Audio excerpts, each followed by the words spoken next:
இன்று நமக்கு சிந்தனை உரை வழங்குவதற்காக நம்முடன் இணைப்பில் இணைந்திருக்கும் மதிப்பிற்கும் மரியாதைக்கும் உரிய பேராசிரியர் குமரன் ஐயா அவர்களுக்கு பணிவான வணக்கங்களும் வாழ்க வளமுடன் வாழ்த்துக்களையும் தெரிவித்துக் கொள்கிறோம். ஐயா அவர்களின் சிந்தனை உரைக்கு செல்வதற்கு முன் ஐயா அவர்களை பற்றிய குறிப்புகளை அன்பர்களோடு பகிர்ந்து கொள்வதில் பெரும் மகிழ்ச்சி அடைகிறோம்.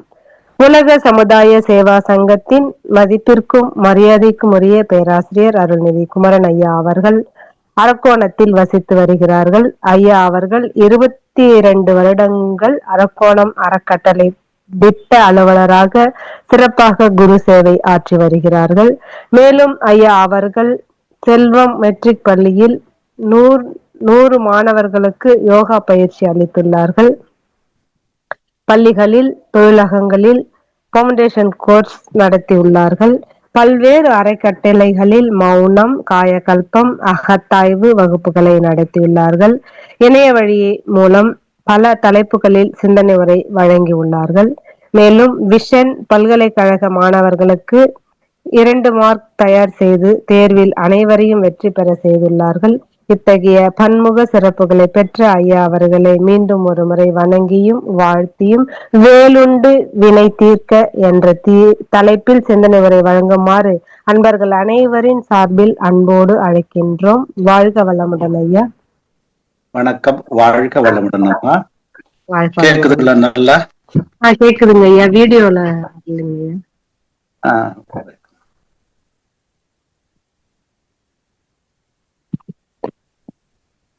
வருதுங்க. வாழ்க வையகம். நல்லா கேக்குதுங்களா? கேக்குதுங்க ஐயா. வாழ்க வளமுடன் ஐயா.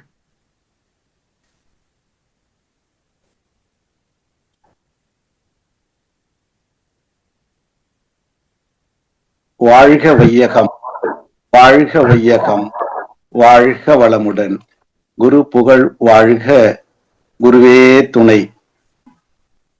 வற்றாயிருப்பு, பேராற்றல், பேரறிவு, காலம் என்னும் வளங்கள் 4ம் ஒருங்கிணைந்த பெருவெளியான அந்த தெய்வ நிலையை வணங்கியும், இந்த பூமியில் தோன்றிய சித்தர் மக்கள், மகான்கள் மற்றும் என் பெற்றோரை வணங்கியும், தெய்வ நிலையை தனக்குள் உணர்ந்துவாறே உணர்ந்து ஓதிய உத்தமர் அருட்தந்தை வேதாத்ரி மகரிஷி அவர்களை வணங்கியும், காப்பான் கருவூரார் போகநாதர், கருணையுள்ள அகத்தீசர் சட்டைநாதர், முக்கியமான மச்சை முனை நந்தி தேவர், மூப்பான கொங்கணரும் பிரம்மசித்தர், கோப்பான பதஞ்சலியார் கோரக்கர், கூர்மையுள்ள இடைக்காடர் சண்டிகேசர், வாப்பான வாதத்திற்கு ஆதியான வாசமுனி கமலமுனி காப்புத்தானே என்னும் 17 சித்தர்களின் காப்புகளுடன் இந்த சிறப்புமிக்க இயக்கமாகிய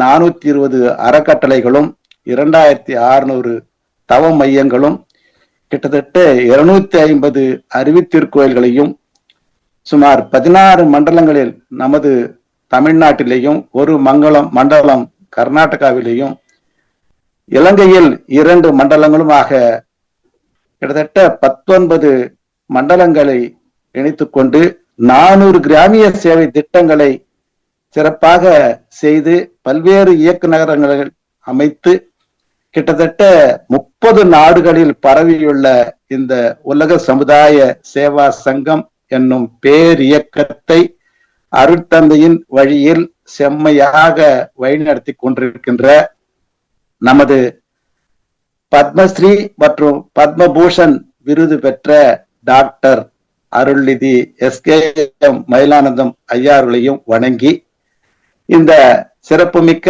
நிகழ்வினை பார் முழுவதும் பரவ வேண்டும் என்ற ஒரு பெரு நோக்கத்தோடு இணைய வழி வாயிலாக அருட்தந்தையின் தத்துவங்களை உலகம் முழுவதும் பரவ உதவக்கூடிய ஆலியார் ஐடி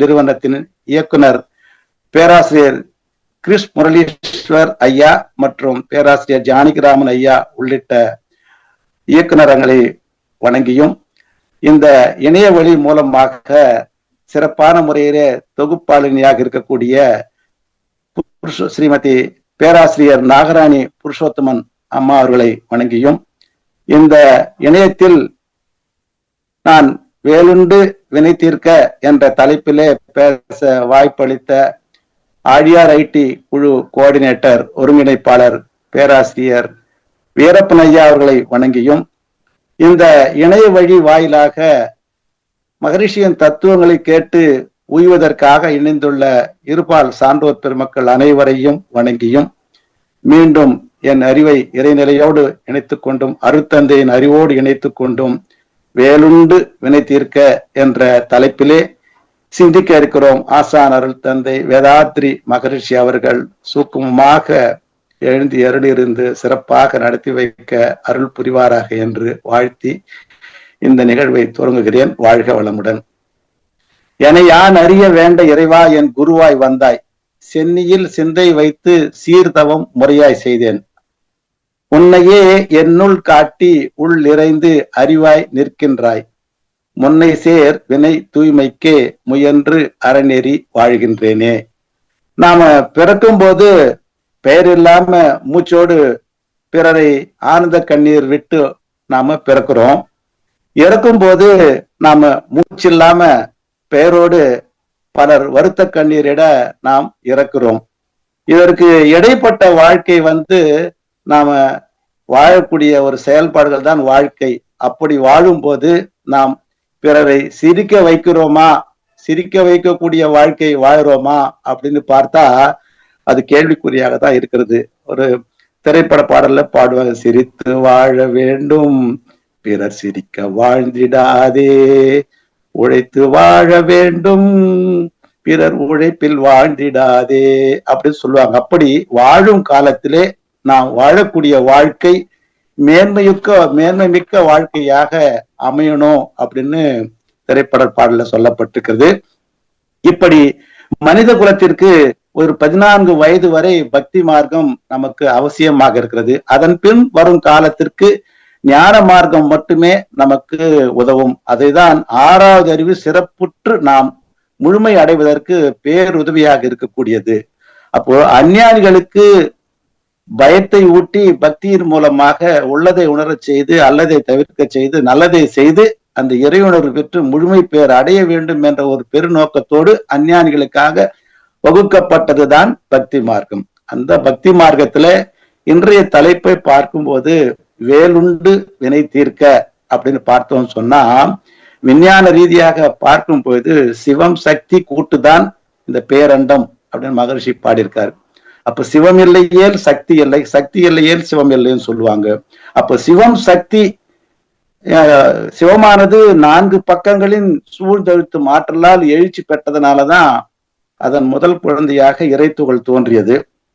அந்த இறைத்துகள்கள் தான் எனர்ஜி சக்தி அப்படின்னு சொல்லப்பட்ட அதுல இருந்து மூலகங்கள் பலவாகி காந்தம் என்று சொல்லக்கூடிய கந்தன், பக்தி மார்க்கத்திலே சொல்லக்கூடிய கந்தன் தான் ஞான மார்க்கத்திலே காந்தன் என்று சொல்லப்படுகிறது. அப்பேற்பட்ட கந்த கடவுளுக்கு, அதாவது 6வது அறிவு படைத்த ஒரு வேல், அவருடைய அன்னை பராசக்தி ஒரு வேலை கந்தனுக்கு கொடுக்கிறார் என்றால் அந்த வேல் எப்படிப்பட்டதாக இருக்கிறது என்று சொல்லும் போது, அந்த வேலை போல மனிதனுடைய அறிவு இயங்க வேண்டும். யாரா இருந்தாலும் அவருடைய அறிவு எப்படி இருக்கணும்னு சொன்னா, அகன்றும் கூர்மையாகவும் ஆழ்ந்தும் இருக்க வேண்டியும் என்ற ஒரு தாத்பரியத்தோடு அந்த வேல் அமைய பெற்றிருக்கிறது. அந்த வேலினை அன்னை பராசக்தி முருகனுக்கு வழங்குகிறார்கள். அப்ப இன்னும் நிறைய சொல்லுவாங்க. அதாவது ஞான மார்க்கத்துல பார்த்தோம் சொன்னா, உடலை கொண்டு பார்க்கும் போது உறுப்புகள் அத்தனையுமே 2 இருக்குது. ஒரு சில உறுப்புகள், கண்கள் 2, புருவங்கள் 2, நாசிகள் 2, உதடுகள் 2, நுரையீரல் 2, கிட்னிஸ் 2, இப்படி டபுளா சில உறுப்புகள் இருக்கிறது. இதெல்லாம் எதை சுற்றி இருக்கிறது அப்படின்னு சொன்ன போட்டா, நம்முடைய சுழுமுனை நாடி என்று சொல்லக்கூடிய அந்த சுழுமுனை நாடியை சுற்றி இருக்கக்கூடிய உறுப்புகள் இவை என்று சொல்லப்படுகிறது. இப்படி இந்த சுழுமுனை நாடியுள்ள சுற்றியுள்ள அந்த உறுப்புகளை ஊக்குவிப்பது எதுன்னு சொல்றால், அந்த உயிர் மையங்கள் என்று சொல்லக்கூடிய மூலாதாரம், சுவாதிஷ்டானம், மணிப்பூரகம், அநாகதம், விசுக்தி, ஆக்னை, துரியம் என்று சொல்லக்கூடிய அளவுக்கு அந்த வேலினுடைய தண்டு ஆழமாக நீண்டிருப்பதை எதை குறிக்கிறது என்றால், ஞான மார்க்கத்தில் பற்றி பார்க்கும்பொழுது அந்த தண்டு என்பது 6 சக்கரங்களையும், அகன்று இருக்கக்கூடியது ஆக்னா சக்கரத்தையும், கூர்மையாக இருக்க வேண்டியது துரிய சக்கரத்தையும் உணர்த்துகிறது. இப்படி இந்த உயிர் சக்தி மூலாதாரத்திலிருந்து எழுச்சி பெற்று ஆக்னா சக்கரத்திலே வந்து குவியும் போது, நாம் அதை உணரும் போது கண்டிப்பாக இறைநிலையை நாம் உணர்ந்து கொள்வதற்கு வாய்ப்பாக இருக்கும். அறிவு, இந்த சிற்றறிவாக இருக்கக்கூடிய அறிவு விழிப்பு நிலையில இருக்கும் என்பதை தெரிவிப்பதற்காக தான் அன்னை பராசக்தி இந்த வேல் இறைவன் முருகனுக்கு கொடுக்கப்பட்டிருக்கிறது என்பதை நாம் புரிஞ்சு கொள்ளணும். இப்ப வேல் என்று சொல்லக்கூடியது இது ஒரு ஆயுதம் அல்ல. ஆனால் நிறைய ஞான மார்க்கத்துல, பக்தி மார்க்கத்துல பார்த்தீங்கன்னு சொன்னா இந்த வேல் வந்து சிறப்பு மிக்க ஒரு பொருளாக சொல்லப்படுகிறதுன்னு சொல்லும் போது அதனுடைய பெயர்கள் தான் வச்சிருக்கிறாங்க. அதாவது வேலாயுதம், வேல் முருகன், வெற்றி வேல், இப்படி எல்லாம் பேர் வச்சிருக்காங்க. ஆனால் அது ஒரு ஆயுதமா இருந்தா அதை சொல்ல மாட்டாங்க. ஆயுதம்ன்றதெல்லாம் ஈட்டி, அருவாள், கத்தி, இது மாதிரி இருக்கிற பொருட்கள் தான் பிறரை கொல்வதற்காக உபயோகப்படுத்தக்கூடிய கருவிகள் தான் ஆயுதங்கள். அப்படி அந்த பெயர்கள் எல்லாம் ஜனங்க வைக்காம பக்தி மார்க்கத்துல வேல் முருகனிடம் இருக்கக்கூடிய வேலை மட்டும்தான் அங்கே வைத்திருக்கிறார் என்றால் அப்பேற்பட்ட சிறப்பு அந்த வேலுக்கு உண்டு அப்படின்னு சொல்லுவாங்க. இப்படி நாம பக்தி மார்க்கத்தின் மூலமாக அந்த வேல் அஞ்ஞானிகளுக்கு சொல்லப்பட்ட ஒரு கருத்து என்றால் என்னவென்றால், நம்முடைய சிற்றறிவு அந்த பேரறிவு நிலையோடு எப்பொழுதும் நாம் சிந்தித்து கொண்டே இருக்கும் பொழுது கண்டிப்பாக நமக்குள்ளாக இருக்கக்கூடிய தெய்வ நிலையை நாம் உணர முடியும் என்ற ஒரு பெரு நோக்கத்தோடு அந்த வேலை நாம் 6வது அறிவாக நாம் உணரணும் அப்படின்னு சொல்றாங்க. அப்ப இந்த தன்னைத்தானே ரசிப்பதற்காக இறைநிலையே 6வது அறிவு பெற்ற மனிதர்களாக வந்திருக்கிறான் என்பதை நாம் புரிந்து கொள்ள வேண்டும். இந்த 6வது அறிவை கொண்டு நாம் என்ன பண்ணணும் அப்படின்னா, திரிகால ஞானம் சொல்லுவாங்க. முற்கால அனுபவம், தற்கால சூழ்நிலை, எதிர்கால விளைவு, இவற்றை கொண்டு நாம செய்யக்கூடிய செயல்களை அத்தனையுமே விளைவறிந்த செயல்களாக செய்யும் பொழுது நமக்கு நன்மை பயக்கும் என்பதை தெரிவிப்பதற்காக தான் வேல் என்று சொல்லேன். இந்த தலைப்பிலே நான் வேல் என்பது முழுக்க முழுக்க அறிவு. அறிவு என்பது அதை அறிந்து கொள்ள உதவக்கூடிய ஞானம். அறிவை அறிந்த தெளிவுதான் ஞானம். அப்ப ஞானம் கிடைத்த பிறகு கண்டிப்பாக நாம் நடப்பதெல்லாம் நடக்கும் அப்படின்னு சொல்லுவாங்க. பழமொழி இருக்கு, ஞானி நினைப்பதெல்லாம் நடக்கும். அப்போ நடக்கிறத மட்டும்தான் நினைக்கக்கூடிய ஒரு தகைமையை உயர்த்துவது அந்த அறிவு என்பதை, அறிவை அறிந்த தெளிவு என்பதை நான் புரிஞ்சுக்கணும். அறிவு அப்படின்னு சொன்னா தினமும் ஏதாவது ஒன்று அறிந்து கொள்ளணும். அதே மாதிரி ஞானம் அப்படின்னு சொன்னா தினமும் ஏதாவது ஒன்று கைவிடணும். தீயதை ஏதாவது ஒன்று நல்லதை கற்றுக்கொள்வது அறிவு, ஏதாவது ஒரு தீயதை விடுவது ஞானம். அப்போ அறிவை அறிந்த தெளிவு நமக்கு கிடைக்கணும். எல்லாருக்கும் அறிவு, எல்லா ஜீவன்களிலும் அறிவு எப்படி இருக்குதுன்னு சொன்னா அமைப்பு, துல்லியம், இயக்க ஒழுங்காகவும் பேட்டன், பிரிசிஷியன், ரெகுலாரிட்டின்னு சொல்லுவாங்க. பேட்டன், பிரிசிஷியன், ரெகுலாரிட்டின்னு சொல்லுவாங்க. எல்லா ஜீவன்களிலும் இருக்கக்கூடிய ஒரு அறிவு நிலை அதுதான். அதே எல்லா அதாவது உயிர்களுக்கு மட்டும் இருக்கக்கூடியது பேட்டன், பிரிசிஷன், ரெகுலாரிட்டி. ஆனால் மனிதர்களுக்கு இதோடு சேர்ந்து உணர்தல், துய்த்தல், பிரித்தல் என்று காகினேஷன், எக்ஸ்பீரியன்ஸ், டிஸ்கிரிமினேஷன் அப்படி சொல்லுவாங்க. பேட்டன், பிரிசிஷன், ரெகுலாரிட்டியுடன் காகினேஷன், எக்ஸ்பீரியன்ஸ், டிஸ்கிரிமினேஷன் என்ற வகையிலே உணர்தல், துய்த்தல், பிரித்துணர்தலாக அறிவு நமக்கு இயங்கிக் கொண்டிருக்கிறது. இந்த அறிவு மனிதர்களுக்கு மட்டும்தான் 6வது அறிவு. இந்த நிலையிலே விரிந்து செயல்படக்கூடிய வகையிலே இறையாற்றல் அளித்திருக்கிறது என்றால் அந்த அறிவை நாம் அறிய வேண்டும். அந்த அறிவில் தெளிவு பெற வேண்டும். அறிவேதான் தெய்வம் என்றார் தாய்மானார். அகத்ததுதான் மெய்ப்பொருள் என்று எடுத்து காட்டி அறிவதனை அறிவித்தார் திருவள்ளுவர். அவ்வறிவை அறிவதற்கு முறைகள் சொன்னார் அறிஞர் திருமூலர். அப்பேரறிவில் ஆழ்ந்து ஆனந்த கவியாத்தார் ராமலிங்கர். அறிவில் அறிவாய் நிலைத்து அறம் வகுத்தோர் அதை வாழ்ந்து காட்டினோர் நினைவு கூறுவாம் என்று பாடல்களிலே சொல்லப்படுகிறது. ஆகவே அறிவை அறியக்கூடிய தெளிவு நமக்கு வேண்டும். ஒரு அறிவு ஜீவனுக்கு 6 அறிவாக இருக்கிறது என்று சொல்லுவாங்க. ஓரறிவு ஜீவனுக்கும் 6 அறிவு இருக்கு, ஆனால் அது செயல்படாது.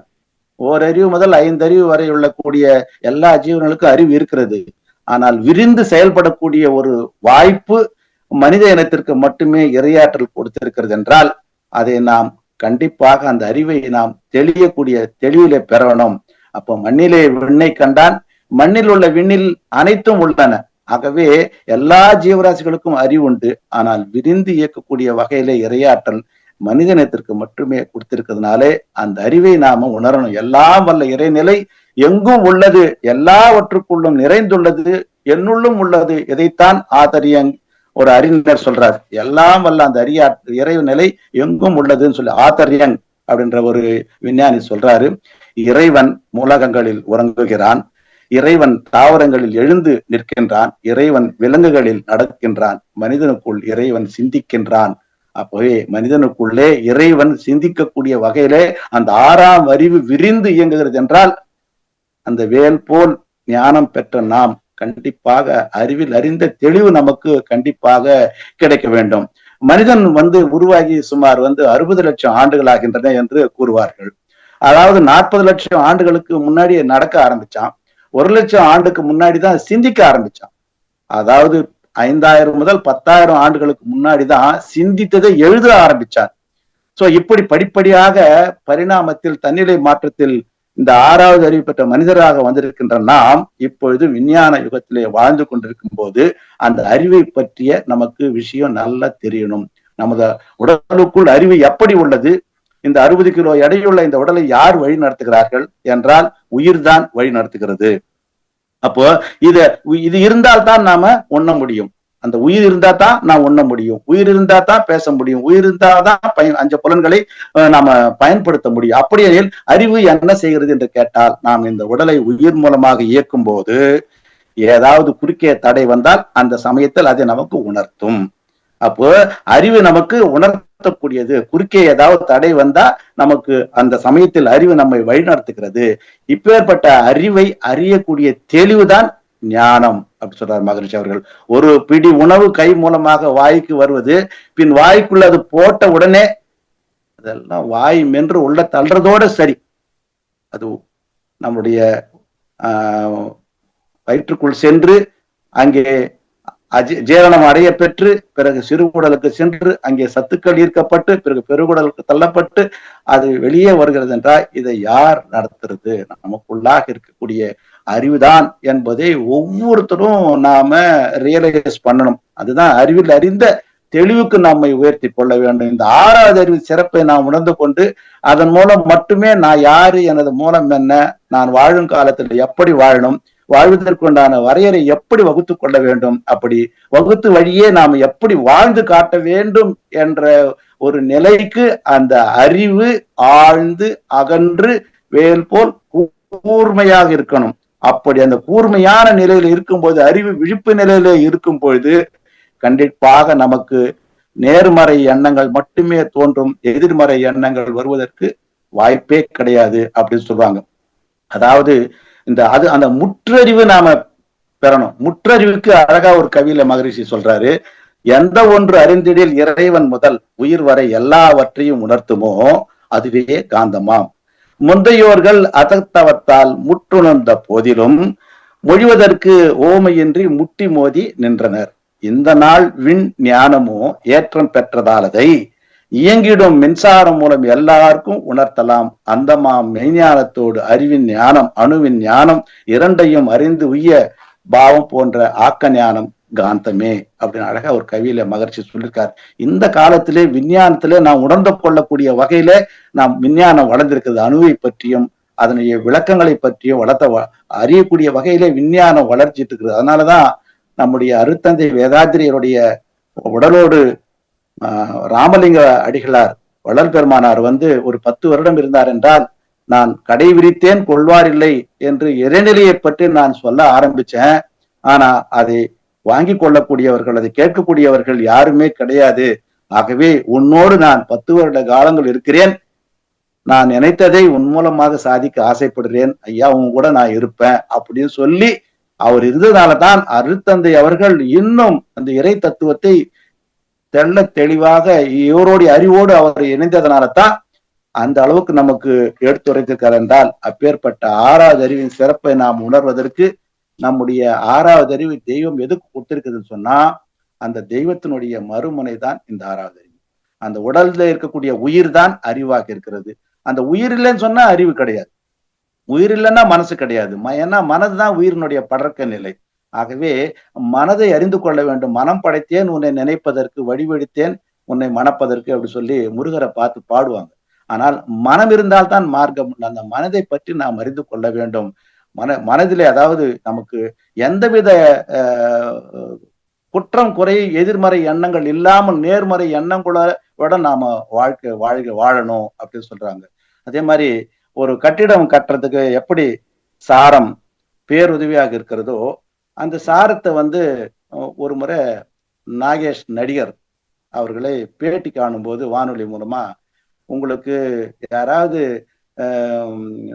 உங்களுக்கு வர வேண்டிய நல்ல பேர் மற்றவர்களை யாராவது தட்டி பறித்து கொண்டால் உங்களுடைய மனநிலை எப்படி இருக்கும் அப்படின்னு கேட்டதுக்கு அவர் நடிகர் நாகேஷ் சொல்றாராம், அதாவது கட்டிடம் கட்டும் பொழுது அந்த சவுக்கு மரங்கள் எல்லாம் வச்சு சாரம் கட்டி கட்டிடம் உயர்ற அளவுக்கு அந்த சாரங்கள்லாம் எப்படி உயர்வா இருக்கிறது. ஆனால் எல்லா பெயிண்டிங் ஒர்க்கும் முடிஞ்ச பிறகு அந்த சார கொம்புங்களை பிரித்து ஏதோ ஒரு மூலையிலே அடுக்கி அழகா வச்சிடுறாங்க. ஆனால் கிரகப்பிரவேசம் என்று சொல்லக்கூடிய அந்த நிகழ்வு நடைபெறும் போது எங்கிருந்தோ ஒரு வாழை மரத்தை கொண்டு வந்து நட்டுட்டு அதை பெருமைப்படுத்துறாங்க. அப்ப அந்த சவுக்கு கொம்பு என்ன நினைச்சுதான், இருக்கட்டும் பரவாயில்ல, என்கிட்ட மறுபடியும் வராமலா போயிடுவேன், நீ அந்த வாழை மரம் எத்தனை நாளுக்கு உங்ககிட்ட இருக்குன்னு பாக்குறேன் அப்படின்னு நினைக்கதான். அப்ப அந்த வாழை மரம் கட்டினது வெறும் 2 நாள் இருக்கும், 3ஆவது நாள் காஞ்சி போயிடும். நல்லா அவர் பசுமாடு அந்த இலைய தழையெல்லாம் பிடுங்கி சாப்பிடும். இப்படி இருக்கும்போது அந்த ஓரங்கட்டப்பட்ட அந்த சார கொம்புகள் நினைச்சுதான் மீண்டும் இன்னொரு கட்டிடத்திற்கு நான் உங்களுக்கு பேருதவியாக இருப்பேன், அதனால அந்த நம்பிக்கையோடு தான் நான் வாழறேன் அப்படின்னு சொல்லிட்டு நம்முடைய பெருமைகளை யாராவது தட்டி செல்கிறார் என்றால் எல்லாம் நன்மைக்கே என்று நாம் இருக்கும் பொழுது அந்த சிந்தனைகளை எதிர்மறை சிந்தனைகளாக இல்லாமல் நேர்மறை சிந்தனைகளாக நாம் மாற்றிக் கொள்ள வேண்டும் என்ற ஒரு நோக்கத்திற்கு தான் தெய்வம் நமக்கு 6வது அறிவை கொடுத்திருக்கிறார் என்று சொல்வார்கள். அதாவது நூல்கள் வாயிலாக கற்றவை நுண்ணிய நூல் பல கற்பினும் மற்ற உண்மை அறிவே சொல் அப்படின்னு குரல்ல வள்ளுவர் பெருமித சொல்றார். இதனையே அனுபவ அறிவு, எக்ஸ்பீரியன்ஸ், துன்பம் வந்தால் நல்லது இல்லை, இன்பம் வந்தால் நல்லது அப்படின்னு நாம தெரிஞ்சுட்டு இருப்போம். அப்போ இன்பத்தையும் துன்பத்தையும் சரிசமமாக பாவிக்கக்கூடிய ஒரு தகைமை நாம் வளர்த்து கொள்ளணும். அதுதான் நம்முடைய 6வது சிறப்பு. இன்பம் வரும்போது ஓஹோன்னு குதித்து கொண்டாடுவோம், ஆனால் துன்பம் வரும்போது அப்படியே தோண்டு வரக்கூடாது. ஏன்னா நமக்கு இதுவும் மாறும். அதாவது ஒருத்தர் நடந்து போகும்போது முன்னாடி வச்சிருக்கிற காலு கர்வம் கொள்ளாது, நான் முன்னாடி இருக்கிறேன் அப்படின்னு சொல்லிட்டு. பின்னாடி இருக்கிற காலும் கவலைப்படாதான், ஏன்னா அடுத்த க்ஷணமே அது மாறி போகுது. பின்னாடி இருக்கிற காலு முன்னாடி வந்துடுது, முன்னாடி இருக்கிற காலு பின்னாடிக்கு வந்துடுறதுனால ஒரு மனிதனுடைய வாழ்க்கையிலே ஏற்ற இறக்கம் என்பது, இன்பம் துன்பம் என்பது ஒரு சைக்கிள் மாதிரி தான், இதுவும் மாறும் என்பதை உணர்ந்து கொண்டு இன்பத்தையும் துன்பத்தையும் சரி சமமாக பாவிக்கக்கூடிய ஒரு நிலைக்கு வரும்போது இந்த மனம் அமைதி அடைகிறது அப்படின்னு சொல்றாரு மகரிஷி அவர்கள். அப்போ மனிதனுடைய ஒரு சிறப்பு என்னன்னு சொன்னா, விலங்கினத்தின் வித்து தொடர் வியத்தகு மனித உருவாய் தொடங்கி அது விரிவடைந்து பல லட்சம் தலைமுறைகளாக வந்து நீதிக்கே நாம் காலங்கள் பல கடந்து கம்ப்யூட்டர் காலத்தில் உள்ளோம். இன்று நம்மை பற்றி நாம் சிந்திப்பதற்கு மகரிஷி நிறைய கருத்துக்களை சொல்லியிருக்காரு.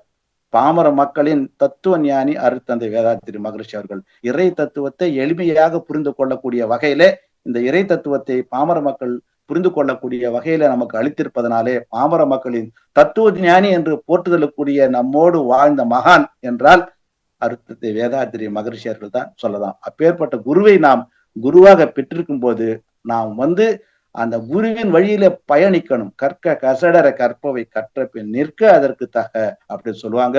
அப்ப விலங்கின வாழ்க்கை என்பது என்ன அப்படின்னு பார்க்கும்போது ஒரு எல்லை கட்டிய நிலை. இந்த மனசு குறுகிய வட்டத்திலே எல்லை கட்டிய நிலையில இருக்கும்போது அது விலங்கின வாழ்க்கை வாழக்கூடிய ஒரு நிலையில இருக்கும். போராட்டங்கள் நிறைந்த நிலை இருக்கும். எல்லை கட்டிய நிலையில மனசு இருக்கும்போது போராட்டங்கள் நிறைந்திருக்கும். உடல் தேவைகளை மட்டும் இயக்கக்கூடிய நிலை, மற்றவங்களுக்காக ஹெல்ப் பண்ணணும் அதெல்லாம் அப்படிலாம் மனசு இயங்கவே இயங்காது. இயற்கை வளத்தை வாழ்வின் வளமாக மாற்ற தெரியாத நிலை, பரித்துணல் நிலை, இதெல்லாம் விலங்கின வாழ்க்கைதாக அந்த மனம் குறுகிய நிலையில இருக்கும்போது நாம் கண்டிப்பாக இந்த நிலைக்கு நாம் தள்ளப்படுகிறோம். ஆனால் ஜீவராசிகளுக்கு மனமானது விரிந்து இயங்காது. தெய்வம் இந்த ஆறாவது அறிவு படித்த மனிதர்களுக்கு மட்டும்தான் விரிந்து இயங்கக்கூடிய வகையிலே நாம் அந்த தெய்வத்தை நோக்கிய பயணத்திற்காக சரணாகதி அடைய வேண்டும் என்ற ஒரு பெருநோக்கத்தோடு தான் இறைவன் நமக்கு ஆறாவது அறிவை கொடுத்திருக்கின்றான். அவர் அழுகணி சித்தர் அழகா சொல்லுவார், காட்டானை மேலேற்றி கடை தெருவே போகையிலே நாட்டார் நமை மறித்து நகை புரிய பார்ப்பரன்றோ. நாட்டார் நமை மறித்து நகை புரிய பார்த்தாலும் காட்டானை மேலேறி கண்ணம்மா என் கண் குளிர பாரேனோ அப்படி சொல்லுவாரு. இந்த காட்டான் என்றால் அறிவுன்னு அர்த்தம். அந்த அறிவை அந்த இறைநிலையை நோக்கிய பயணத்திற்காக நாம் செலுத்தும் பொழுது நாட்டார் என்று சொல்லக்கூடிய இந்த பஞ்ச புலன்கள் வாயிலாக அனுபவித்த அனுபவங்கள் இங்கே அங்கே போகாதே, அங்கே போகாதே, இங்கே வா, இந்த சிற்றின்பமே பேரின்பமாக உனக்கு மாறும் அப்படின்னு பிடித்து இழுக்குமா.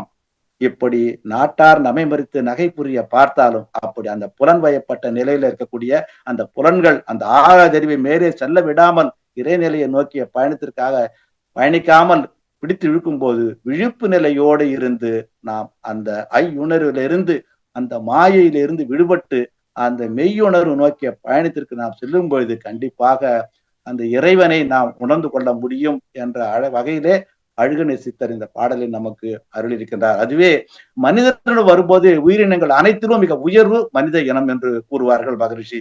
உருவ அமைப்பும் சரி, அறிவின் சிறப்பும் சரி, இதற்கு ரொம்ப ரொம்ப சான்றாக நமக்கு கொடுத்திருக்காரு. பாருங்க எவ்வளவு ஜீவராசிகள். நம் மனுஷன் கூட ஆதி காலத்துல ஆஜானுபாகவோ உயரமா இருந்தான், உடம்பெல்லாம் முடியா இருந்தது, பார்க்கத்தே சகிக்காம இருந்தான். இன்னும் பரிணாமம் தன்னிலை மாற்றம் வர வர வர 5 அடிக்கு கொண்டு வந்து விட்டுடுச்சு இறைநிலை. அதுக்கப்புறம் நம்முடைய மூளையினுடைய செயல்பாடுகளை உயர்த்த ஆரம்பிச்சிருச்சு. எப்படி ஒரு சின்ன ஒரு கால்குலேட்டரா வந்தது, அதுக்கப்புறம் ஒரு பிளாப்பியா வந்தது, ஒரு டிஸ்கா வந்தது, எல்லா விஷயங்களும். அதுக்கப்புறம் ஒரு சிப்னு சொன்னாங்க, அதுக்கப்புறம் கம்ப்யூட்டரைஸ்ல எல்லாமே மாறி போச்சு. இப்ப உலகத்தையே 10 விரல்களை பார்க்கக்கூடிய ஒரு சிறப்பு, மேலும் அந்த ஏஐ என்று சொல்லக்கூடிய அருமையான டெக்னாலஜியும் வந்துருச்சு. இனி வரும் காலங்களிலே இந்த அறிவை மேற்கொண்டு மேற்கொண்டு இறைநிலை தான் எல்லாமே பண்ணுது. வாழ்வின் வளத்தை, இயற்கை வளங்களை வாழ்வின் வளமாக மாற்றிக்கொள்ளக்கூடிய வகையிலே இந்த ஆறாவது அறிவு இயங்கிக் கொண்டிருக்கிறது. ஆனால் எந்த உயிரினத்திற்கும் எந்த பிற மனிதர்களுக்கும் துன்பத்தை தரா வண்ணம் இந்த ஆறாவது அறிவின் சிறப்பை நாம் உணரணும். அந்த சிறப்பை உணர்வதற்கு தான் நாம் விளைவறிந்த விழிப்பு நிலையை செய்யணும் சொல்லப்படுகிறது. அறிவு என்பது அறியப்படுவது, அதை கற்றுக்கொள்ளலாம். அறிவு அழிவுக்கு துணை போகும். ஞானம் என்பது உணரப்படுவது. தவத்தால் மட்டும்தான் ஞானத்தை பெற முடியும். ஆக்கத்திற்கு மட்டுமே துணை போகக்கூடியது அறிவு. ஏன்னா இதே அறிவை பெற்றிருக்கின்ற அந்த உக்ரைன் மற்ற மதவாதிகள், மதத்தலைவர்கள், நாட்டு தலைவர்கள் எல்லாம் போரு, சின்ன சின்ன விஷயத்துக்கு போய் போர், எப்படி எல்லா கட்டிடங்களும் எவ்வளவு குழந்தைகள் இருக்கிறாங்க. உலகில் உள்ள பொறுப்புடைய தலைவர் எல்லாம் உயிரறிவை உள்ளுணர்வாய் உணராத காரணத்தினால்தான் இப்பேற்பட்ட நிகழ்வுகள், போர் நிறைவேறுகிறது. மற்ற ஜனங்களை கொன்று குவிக்கக்கூடிய அந்த போர் தேவைதானா என்று சிந்திக்க முடியாத தகைமை அவர்களுக்கு ஞானம் இல்லாத காரணம். அறிவு இருக்கு, அறிவு அது கற்றுக்கொள்ளலாம், அது கற்று பெறலாம். ஆனால் அறிவுக்கு அது கண்டிப்பாக அந்த அழிவுக்கு துணை போகும். ஆனால் அந்த அறிவை அறிந்த தெளிவு என்பதுதான் ஞானம். அப்படி அந்த ஞானம் உணரப்பட முடியும். அது தவத்தால் மட்டுமே நாம ஞானத்தை பெறலாம் என்று அருட்தந்தை வேதாத்திரி மகரிஷி அவர்கள் நமக்கு ஆக்க வாழ்விற்கு உதவக்கூடிய, துணை போகக்கூடிய அந்த அறிவை, நமக்கு ஞானத்தை பெறுவதற்காக பல வழிகள் கூறியிருக்கிறார்கள். உணர்ந்தவர்கள் உணராதவர்களை கெடுக்க மாட்டாங்க கண்டிப்பா. அப்ப உணராதவர்கள் தான் உணர்ந்தவர்களை அழிக்க நினைப்பார்கள். ஆகவே நாம் உணரணும். எவரொருவர் உள்ளுணர்வாய் உணர்றாங்களோ கண்டிப்பாக மற்றவர்களை நாம் கெடுக்க மாட்டோம். ஆனா உணராதவர் இருக்காங்க பாருங்க, கண்டிப்பாக அவர் உணர்ந்தவர்களை அழிக்க நினைப்பார்கள் என்று சொல்லுவார்கள். ஐயுணர்வு ஆற்றலும் பயனில்லை, மெய்யுணர்வு இல்லை எனில் பயனில்லை. குரல்ல அழகா வள்ளுவர் பெருந்தகை சொல்லியிருக்காரு. அப்ப அண்டத்திலே கடவுள் என்று அழைக்கப்படுபவன் இந்த பிண்டத்திலே உயிர் என்று அறியப்படுகின்றான். பெருமையாக உள்ள இறைவனை உணர்ந்து கொள்ள நமக்குள்ள என்ன இருக்கணும்? இந்த சிறுமையாக உள்ள கடவுளை நமக்குள்ளாக இறைவன் உறங்கிக் கொண்டிருக்கின்றான். உள்ளம் பெரும் கோயில் ஊனுடம்பு ஆலயம், வள்ளல் பிரானாருக்கு வாய் கோபுர வாசல், தெள்ள தெளிந்தார்க்கு ஜீவன் சிவலிங்கம், கள்ள புலனைந்தும் காளா மணி விளக்கேன்னு சொல்றாங்க. அப்போ தெள்ள தெளிந்தார்க்கு இந்த ஜீவன் தான் சிவலிங்கமாக இருக்கிறது என்பதை நாம் உணர்ந்து கொள்ள வேண்டும். திருமூலர் அழகா சொல்றாரு. அப்போ உருவத்தில் உயிரை, உயிருக்குள் உள்ள மெய்ப்பொருளை அறிவாய் காட்டுகின்றார் கவிஞர் மகரிஷி. உயிருக்குள் உள்ள மெய்ப்பொருளை அறிவாய் தான் காட்டுறாரு. நமக்குள்ளாக அந்த மெய்ப்பொருள் அந்த மெய்யான பொருள் இருக்கக்கூடிய அந்த உண்மை பொருள் அறிவாக இருக்கிறது என்பதை அருட்தந்தை உணர்ந்து ஓதி இருக்கிறார். காக்கை குருவி எங்கள் ஜாதி, காடு நீள் கடலும் மலையும் எங்கள் கூட்டம், நோக்குமிடமெல்லாம் நோக்க நோக்க களியாட்டம் என்று பாரதியார் சொல்றார். நீயும் அணுக்களின் தொகுப்பு, நானும் அணுக்களின் தொகுப்பு. நான் குமரன் என்று சொல்வது அஞ்ஞானம், நான் அணுக்களின் தொகுப்பு என்பது விஞ்ஞானம், நான் தெய்வத்தினுடைய பின்னம் என்று சொல்வது மெய்ஞானம். ஆகவே நாம் இறைநிலைய ஒரு துண்டு. இந்த பின்னம் கேட்டால் அந்த முழுமை கண்டிப்பாக கொடுக்கும்.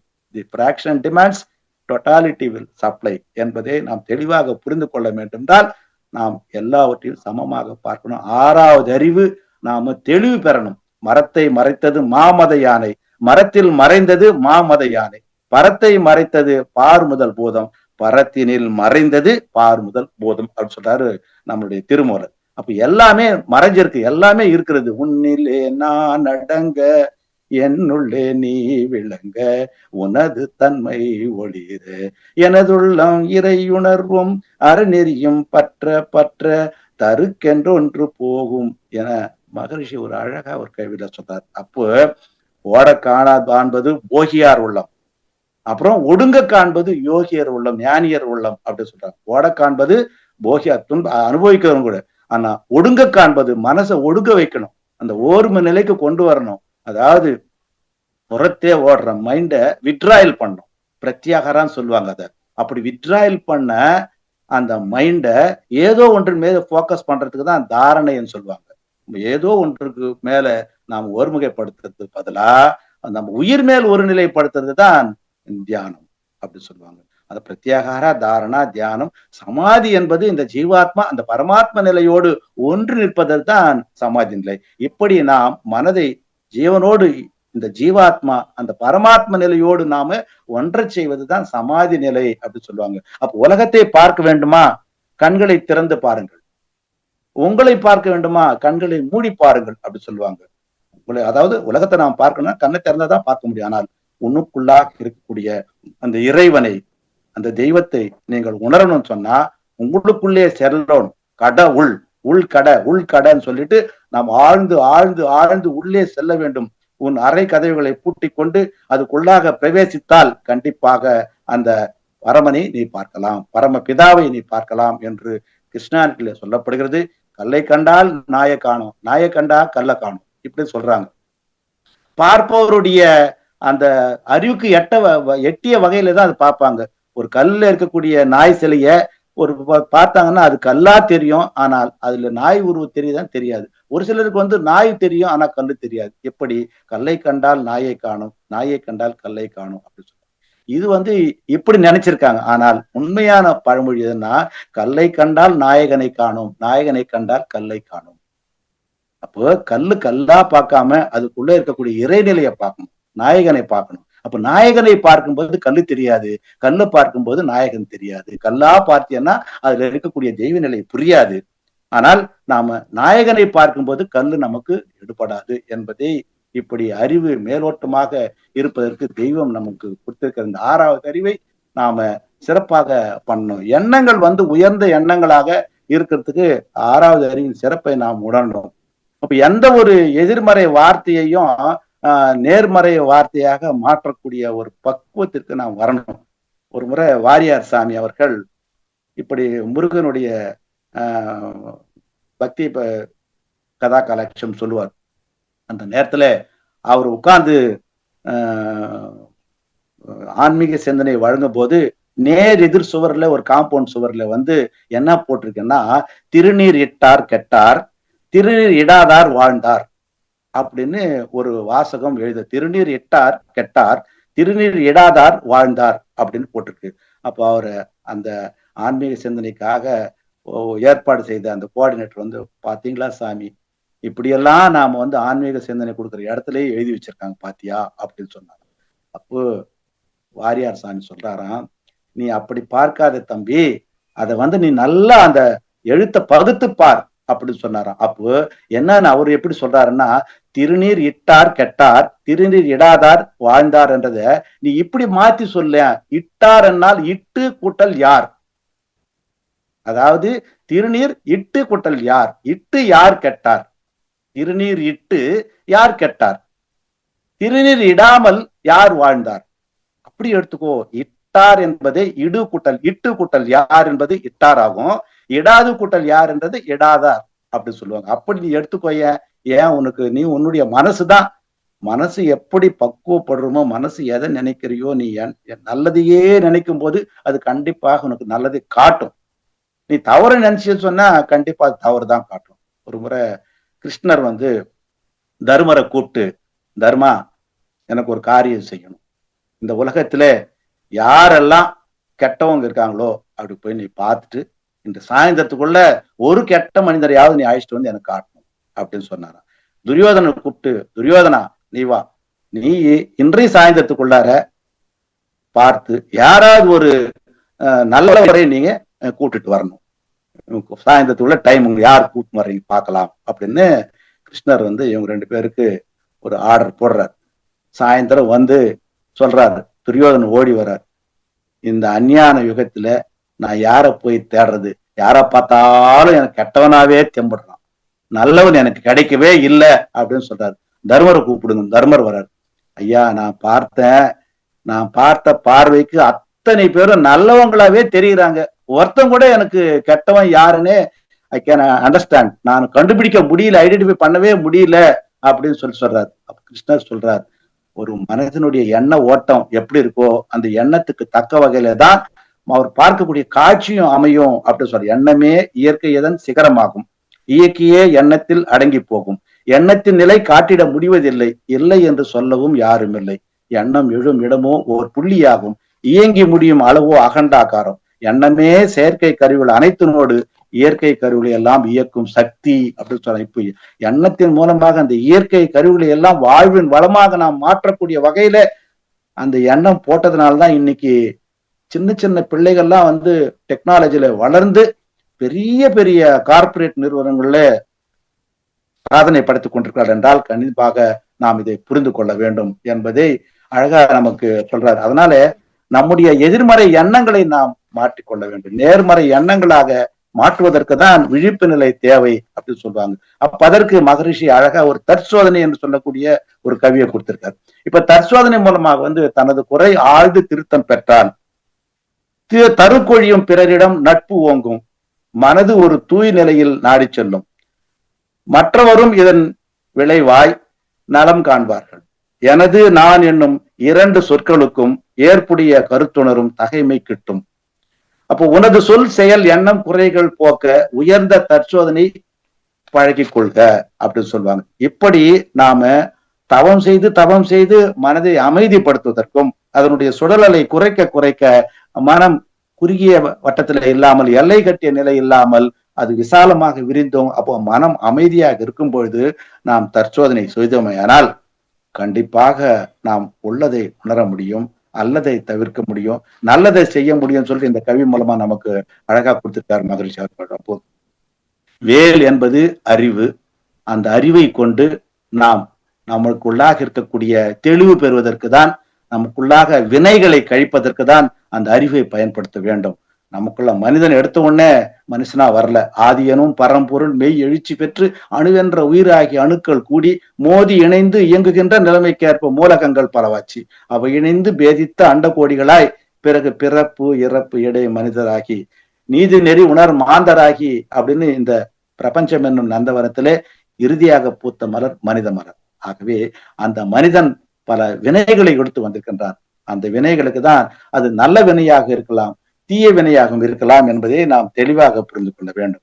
இப்பொழுது அந்த வேல் என்பது அறிவு என்பதையும், வினைகள் என்பது என்ன என்றால் நம்முடைய பாவ பதிவுகள், பாவம் புண்ணியம் இரண்டுமே இருக்கலாம், இதைகளுக்கு வினைகள் என்று சொல்வார்கள். அப்போ வினை தீர்க்க வேல் உண்டு, வினைகள் தீர்க்க பயமில்லை வேலுண்டு, வேலுண்டு வினை தீர்க்க பயப்படாதே யாம் இருக்க பயமேன் அப்படின்னு சொல்வார் பக்தி மார்க்கத்துல. அதைதான் அருள் தந்தை வேதாத்திரி மகரிஷிகள் உன்னுடைய பேரறிவு நிலைக்கு, உன்னுடைய சிற்றறிவு உயர் நிலையில் வரும்பொழுது உன்னுடைய வினைகளை கண்டிப்பாக அந்த தீய வினைகளை நல் வினைகளாக மாற்றிக்கொள்ளக்கூடிய தகைமை ஒவ்வொரு மனிதருக்கும் உண்டு என்பதை அருட்தந்தை அவர்கள் தன்னுடைய வாழ்நாள் முழுவதும் இதற்காக நமக்கு பரிசோதனை கூடயமாக அமைத்து நமக்கு நல்வழி காட்டி இருக்கிறார் என்றால் அப்பேற்பட்ட குருவின் பயணத்துல நாம் பயணிக்கணும். அப்படி பாவ புண்ணியங்கள் என்பது கருவழியாக பெற்றோர் மூலமாக ஒரு முறை நாம பிறக்கிறோம். தந்தை தாய் ஈருயிர் ஒன்று சேர்ந்து தழைத்ததொரு உடலாய் உலகில் வந்தோம். அந்த ஈருயிர் வினைகள் அறவோ மற்றோ அளித்த பதிவு அனைத்தும் என் சொத்தாச்சு. இந்த அரும் பிறவியில் முன்வினை அறுத்து எல்லையில்லா மெய்ப்பொருளை அடைவதற்கு வந்த ஒரு உதவி குரு உயிர் சேர்க்கை, வணங்கி குரு திருவடி வாழ்த்துவோம் அப்படின்னு மகரிஷி பாடலை நாம் பார்க்கிறோம் குரு வணக்கத்துல. அப்ப அப்பா அம்மா எதை கொடுத்தாங்களோ அதுதான் நம்முடைய பதிவு. அப்ப அவங்க மூலமா கலங்கப்பட்டிருக்கின்ற கருமையத்தோடு நாம ஒரு முறை பிறக்கிறோம். மீண்டும் என்னைக்கு மனவளக்கலையில இணைந்து நாம உபதேசம் எடுத்துக்கொள்ளும் போது, அதாவது தீட்சை எடுத்துக்கொள்ளும் போது, குரு வழியாக நாம் உயிர் கலப்பு பெறும் பொழுது கலங்கப்பட்டிருக்கின்ற ஆன்மா சிறிது சிறிதாக தூய்மை அடைவதை நாம் உணர்கிறோம். அப்பொழுது நாம் இரண்டாவது முறையாக பிறக்கிறோம் என்பதை நாம் புரிந்து கொள்ள வேண்டும். வினைப்பதிவே தேகம் கண்டாய். இந்த உடலெடுத்து வந்திருக்கிறதே வினைகளை கழிப்பதற்காக தான். அப்பேற்பட்ட வினைகளை கழிப்பதற்கு நாம் 6வது அறிவு பேருதவியாக இருக்கும் அப்படின்னு நாம நினைக்கணும். முற்கால அனுபவம், தற்கால சூழல், எதிர்கால விளைவு என்னும் திரிகால ஞானத்தால் நம்முடைய அந்த ஆற்றலை பெருக்கிக் கொள்ளணும். 6ஆம் அறிவை கொண்டு கணித்து நம் வினைகளை தூய்மை செய்யலாம். வினைகளை தூய்மை செய்வதற்கு 6ஆம் அறிவு பேருதவியாக இருக்கும் அப்படின்னு சொல்றாரு மகரிஷி அவர்கள். அப்போ தீய வினைகள் அப்படின்னு சொன்னா என்ன? எண்ணம், சொல், செயல் என்ற 3னாலும் எவர்க்கெனினும் தனக்கெனினும் இன்றோ பின்னோ மண்ணுலகில் கற்பனைக்கோ மாசு எனும் துன்பம் எழா வகையினோடு உண்மையில் இன்பம் விளைவித்து கொண்டு உலகை இயல்போடு ஒட்டி வாழும் செய்கையே புண்ணியமாம். இதற்கு முரணானவை எல்லாம் புத்தி மிக்கோர் பாவம் என விளங்கிக் கொள்வார். எவ்வளவு அழகா ஒரு ஃபார்முலா கொடுத்துட்டார் பாருங்க. ஒழுக்கத்துக்கும் அந்த புண்ணியத்துக்கும் தனக்கோ எண்ணம் சொல் செயலால தனக்கோ பிறருக்கோ தற்காலத்திலோ பிற்காலத்திலோ உடலுக்கோ உயிருக்கோ தீங்கு செய்யா வண்ணம் இருக்கக்கூடிய எண்ணங்களையும் வார்த்தைகளையும் செயல்களையும் அமைத்து கொண்டால் அதுதான் புண்ணியம், நல்வினைகள், ஒழுக்கம் அப்படின்னு சொல்றாரு. இதற்கு ஆப்போசிட்டா இருந்ததுன்னு சொன்னா அதுதான் பாவம், தீய வினைகள், இன்டிசிப்ளைன் அப்படிலாம் சொல்றாரு. இப்படி பாவ புண்ணியங்கள் நமக்கு கண்டிப்பாக கிடைத்திருக்கிறது. பெற்றோர் மூலமாக, விலங்கினத்தின் மூலமாக இப்படி கிடைத்திருக்கிற அந்த புண்ணிய பாவத்தை நாம கணிக்கணும். அதுக்கு 6வது அறிவு பேருதவியாக இருக்கும். சரி, மனுஷன் ஏன் பாவம் செய்யறான்? மனுஷன் ஏன் பாவம் செய்ய தூண்டப்படுகிறான் அப்படின்னு சொன்னா, எப்படி கடல் நீர் சூரிய வெளிச்சத்தாலே ஆவியாகி மழையாகி எங்கே பொழிகிறதோ அந்த பொழியக்கூடிய இடத்திற்கு தக்க வகையிலே அது நல்ல குளத்திலே விழுந்தால் நல்ல குளத்து நீராகவும், ஒரு கால்வாயில் விழுந்தால் தீய கால்வாயில் விழுந்தால் எப்படி கெட்ட நீராக இருக்கிறதோ அது போல இந்த பிறவி என்பது, மனித பிறவி என்பது எடுத்த உடனே இறைநிலை மனிதனாக வந்துடல. கோடான கோடி தன்மாற்றம் அடைந்து இறை துகளாகி விண்ணாகி மூலகங்களாகி அவையணிந்து பேதித்த அண்டக்கோடிகளாகி காற்றாகி கனலாகி நீராகி, அதான் பக்தி மார்க்க சொல்லுவாங்க, காற்றாகி கனலாகி நீராகி நாள், நீராகி நிலமாகி பயிராகி நாள், பயிராகி உயிராகி நீயாகி நாள்.